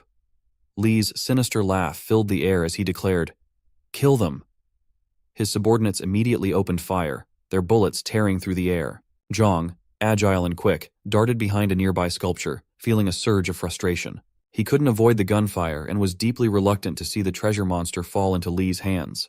With the enemy's magazine running low, he seized his chance. He pulled out a pistol and with precise aim, took down 2 of Li's men in a single dive. The remaining fighters scattered in fear, seeking cover. Taking advantage of the chaos, he charged towards the treasure monster. Amidst the gunfire, he reached the monster, seized it, and swiftly grabbed the prize. In that intense moment, he experienced the most profound emotional upheaval since his revival. Every time he had scrambled for treasure mutants in his past life, the fights had been brutal, with death rates soaring above 60%. The victorious few had always treated the treasure mutants as nothing more than a minor nuisance. Today, he was poised to be the victor, wasn't he? But suddenly, a chilling premonition swept over him. Zhong reacted instantly, dodging to the side. A split second later, he saw a flash of movement. The treasure monster let out a wretched shriek as its mouth lashed out. He narrowly avoided a savage attack, but if he hadn't moved in time, that severed arm would have been his. As he glanced around, his heart sank. He hadn't anticipated this. 3 evolved humans had arrived, attacking with ruthless efficiency. Clearly, they were well adapted to the apocalypse and fought with a level of brutality that he had not expected. He ignored their warnings and decisively grabbed the yellowish gold bag, clutching it tightly in his hand. However, beams of light-speed spears shot toward him, forcing him to pull back. A long spear came dangerously close to his face. If his right hand hadn't been injured, he might have managed to fend off the attack, but in his current state, taking on 3 evolved humans at once was too risky. Reluctantly, he had to fall back. As he retreated, he kicked the treasure monster away, surprising the trio. They hadn't expected him to risk his life to protect the bag. Li, seeing the opportunity, quickly informed Wang that the target was right before them. Wang smirked, clearly pleased with the turn of events. The leader, fuming with anger, cursed Zhang and ordered his men to focus on grabbing the bag first, ignoring his presence. Wang instructed his partner to secure the treasure while he created a diversion. A fierce battle ensued, turning the area into a chaotic mess of water and debris. The next step was to seize the opportunity and capture the treasure. Wang Ting's team knew they had to wait for the perfect moment to snatch it back, ensuring they made their move at the right time to maximize their chances. The situation with Mo was rapidly deteriorating. The zombie ape had a horde of undead blocking the entire area in front of the building, making it impossible for Mo to get a clear shot. With only one bullet left, treated by Zhang, her options were running thin. The thought of all her efforts being wasted was overwhelming. Just as Mo grappled with her next move, she caught sight of a familiar figure rushing towards her. Pooh. If Pooh was here, Zhang couldn't be far away. With renewed determination, Mo leapt out of the window. Chengze, unable to stop her, could only watch in alarm as she made her daring escape. The reunion between Mo and Pooh was filled with relief and emotion. Before they could fully exchange words, a deafening roar drew their attention. High above, atop a skyscraper, a monstrous fish face emerged, the chain prisoner. The sight was both horrifying and awe-inspiring, an ominous reminder of the chaos that was about to unfold. Seeing Mo leap out of the window with such resolve, Chengze was left puzzled. Chenglong and Xiaohu exchanged determined glances before immediately jumping down to follow her. Chengze and Zai were left frozen, their thoughts racing. Just then, footsteps echoed from outside the door. The secretary, who had previously fled in a panic, had returned with reinforcements in search of Mo. Both, enraged, argued that these soldiers would be far more useful in the battle rather than turning against their own. Chengze, intent on retrieving Mo, decided to follow the path the others had taken. Sai Lei admired Chengze and his determination. Though she longed to join them, her thoughts were with her husband, waiting for their reunion. Realizing their situations were different, she reluctantly stayed behind. Meanwhile, the towering and terrifying chain prisoner loomed ominously atop the high-rise. Pooh informed Mo that the last time she saw Zhang was near that monster. Mo's face tightened with concern. She was resolute in her desire to find him, hoping he was unharmed. The sight of the monster was indeed formidable, but Pooh pulled Mo's hand, urging her to focus on rescuing Liang, who was in immediate danger. While Mo was deeply concerned about his situation, Pooh assessed the situation and concluded that Zhang was likely searching for something rather than actively provoking the enormous monster. She suggested focusing on rescuing Liang first, and then returning to find him. Mo, though still worried, gritted her teeth and agreed. Just then, Chenglong, Xiaohu, and Chengze arrived, having followed Mo's lead. They recognized the urgency and understood the need to act swiftly. Mo's eyes brightened at their arrival. With such skilled warriors by her side, she felt confident they could make a difference. She instructed Pooh to lead the way and emphasized the need to rescue Liang first. Meanwhile, Liang was in dire straits. Surrounded by the mangled remains of her fallen foes, she panted heavily, a painful wound bleeding on her chest. She wiped the blood from her mouth, reflecting on the brutal reality of combat. The thug boss, nursing his injured arm, sneered and ordered his men to target her legs. His intent was to incapacitate her, even if it meant leaving her crippled. The thugs, now intent on killing, raised their guns and prepared to open fire. She, in a desperate bid of survival, used her whip to shield herself with the body of one of the attackers. Just as the situation seemed dire, a voice cut through the chaos. Mo and her team charged in, driving the thugs back. The boss, confused and alarmed by the sudden intervention, demanded to know who they were. Before he could react further, Mo arrived, her fury evident. She landed a powerful punch on him, knocking him out before he could fully comprehend the threat. Mo and her team quickly took control of the situation, rescuing Liang from the brink of disaster. Zhang observed the clash between the two formidable forces before him with a detached calm. The man in front, already an imposing figure, seemed to grow even more powerful with each vigorous movement. His eyes narrowed. This was no ordinary opponent. This individual belonged to a rare and formidable profession known for its incredible strength. In his past life, Chong Mao had also been a part of such a specialized group. These three adversaries, who had faced and survived level 1 monsters, had now encountered level 3 threats, making them a significant challenge for him. Their luck had been extraordinary, propelling them from ordinary level 1 evolved humans to powerful figures facing high-level threats. His thoughts were interrupted by the sudden appearance of soldiers who had arrived on the scene. Among them was a level 2 evolved human, a rare sight that surprised him. Seeing someone of that caliber in a professional capacity was not something he was unaccustomed to, but the timing was notable. A twinge of envy flickered within him. Despite being a reincarnator, he remained only a level 1 evolved human. The presence of these level 2 evolved humans, coupled with the extraordinary abilities of his opponents, made him reevaluate his strategy. The situation was more complex than he had anticipated, and he needed to adapt quickly to survive and possibly turn the tide in his favor. Wang, despite having acquired a level 2 wheel, was frustrated by the lack of level 2 mutated monsters available for him to fight. Even if such monsters were present, he questioned whether he could defeat them effectively. This uncertainty weighed heavily on him. Meanwhile, Chongmao relentlessly attacked Wang with a combination of precision and ruthless moves. As a girl unleashed a beam of light from her hand, Wang instinctively recognized the threat.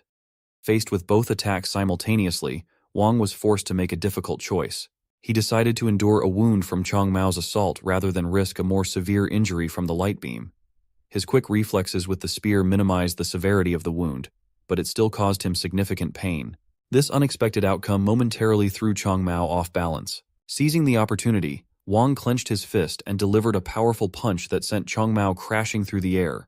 Enraged, the leader prepared to confront the attackers directly. The leader's voice rang out, declaring that the attackers had brought their misfortune upon themselves by coming there. With a swift motion, Wang discarded the long spear, which whistled through the air with deadly precision. The spear flew towards the girl who had unleashed the dangerous beam of light. Despite her best efforts to evade it, the spear struck her left chest with brutal force, leaving her incapacitated and bleeding. Wang's ruthless efficiency highlighted the grim reality of their situation. There was no room for mercy in this high-stakes battle. Wang was preparing to confront the struggling leader when he suddenly noticed a change in the situation. Amidst the chaos, he seized the opportunity and made a dash for it, clutching the bag tightly. Wang's expression shifted from one of focus to annoyance as he saw Zhang trying to escape. With a mix of irritation and grudging respect, Wang acknowledged his skill in evading the others and issued a challenge to him. As he sprinted away, he pondered how he might lose Wang, who was hot on his heels.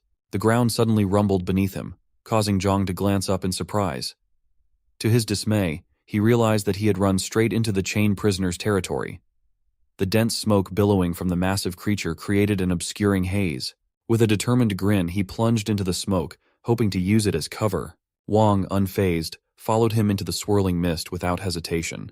Within the obscured battlefield, he tried to gauge Wang's strength, feeling the pressure of facing a level 2 evolved human. Despite his best efforts, his blade only managed to graze Wang's clothing. Wang's nimble dodging had prevented any serious injury. Frustrated by the ineffective attack, Wang glanced down at his torn clothes. Decisively, he ripped the fabric further, revealing a fierce transformation as he unleashed his full power. On Wang's robust chest was a striking tattoo of a black skull, marking him as a formidable level 2 evolved human. The sight of the tattoo, known as the Black Spirit Soul Devourer, confirmed his realization of Wang's enhanced abilities. This revelation underscored the gravity of their confrontation and the sheer power Wang wielded.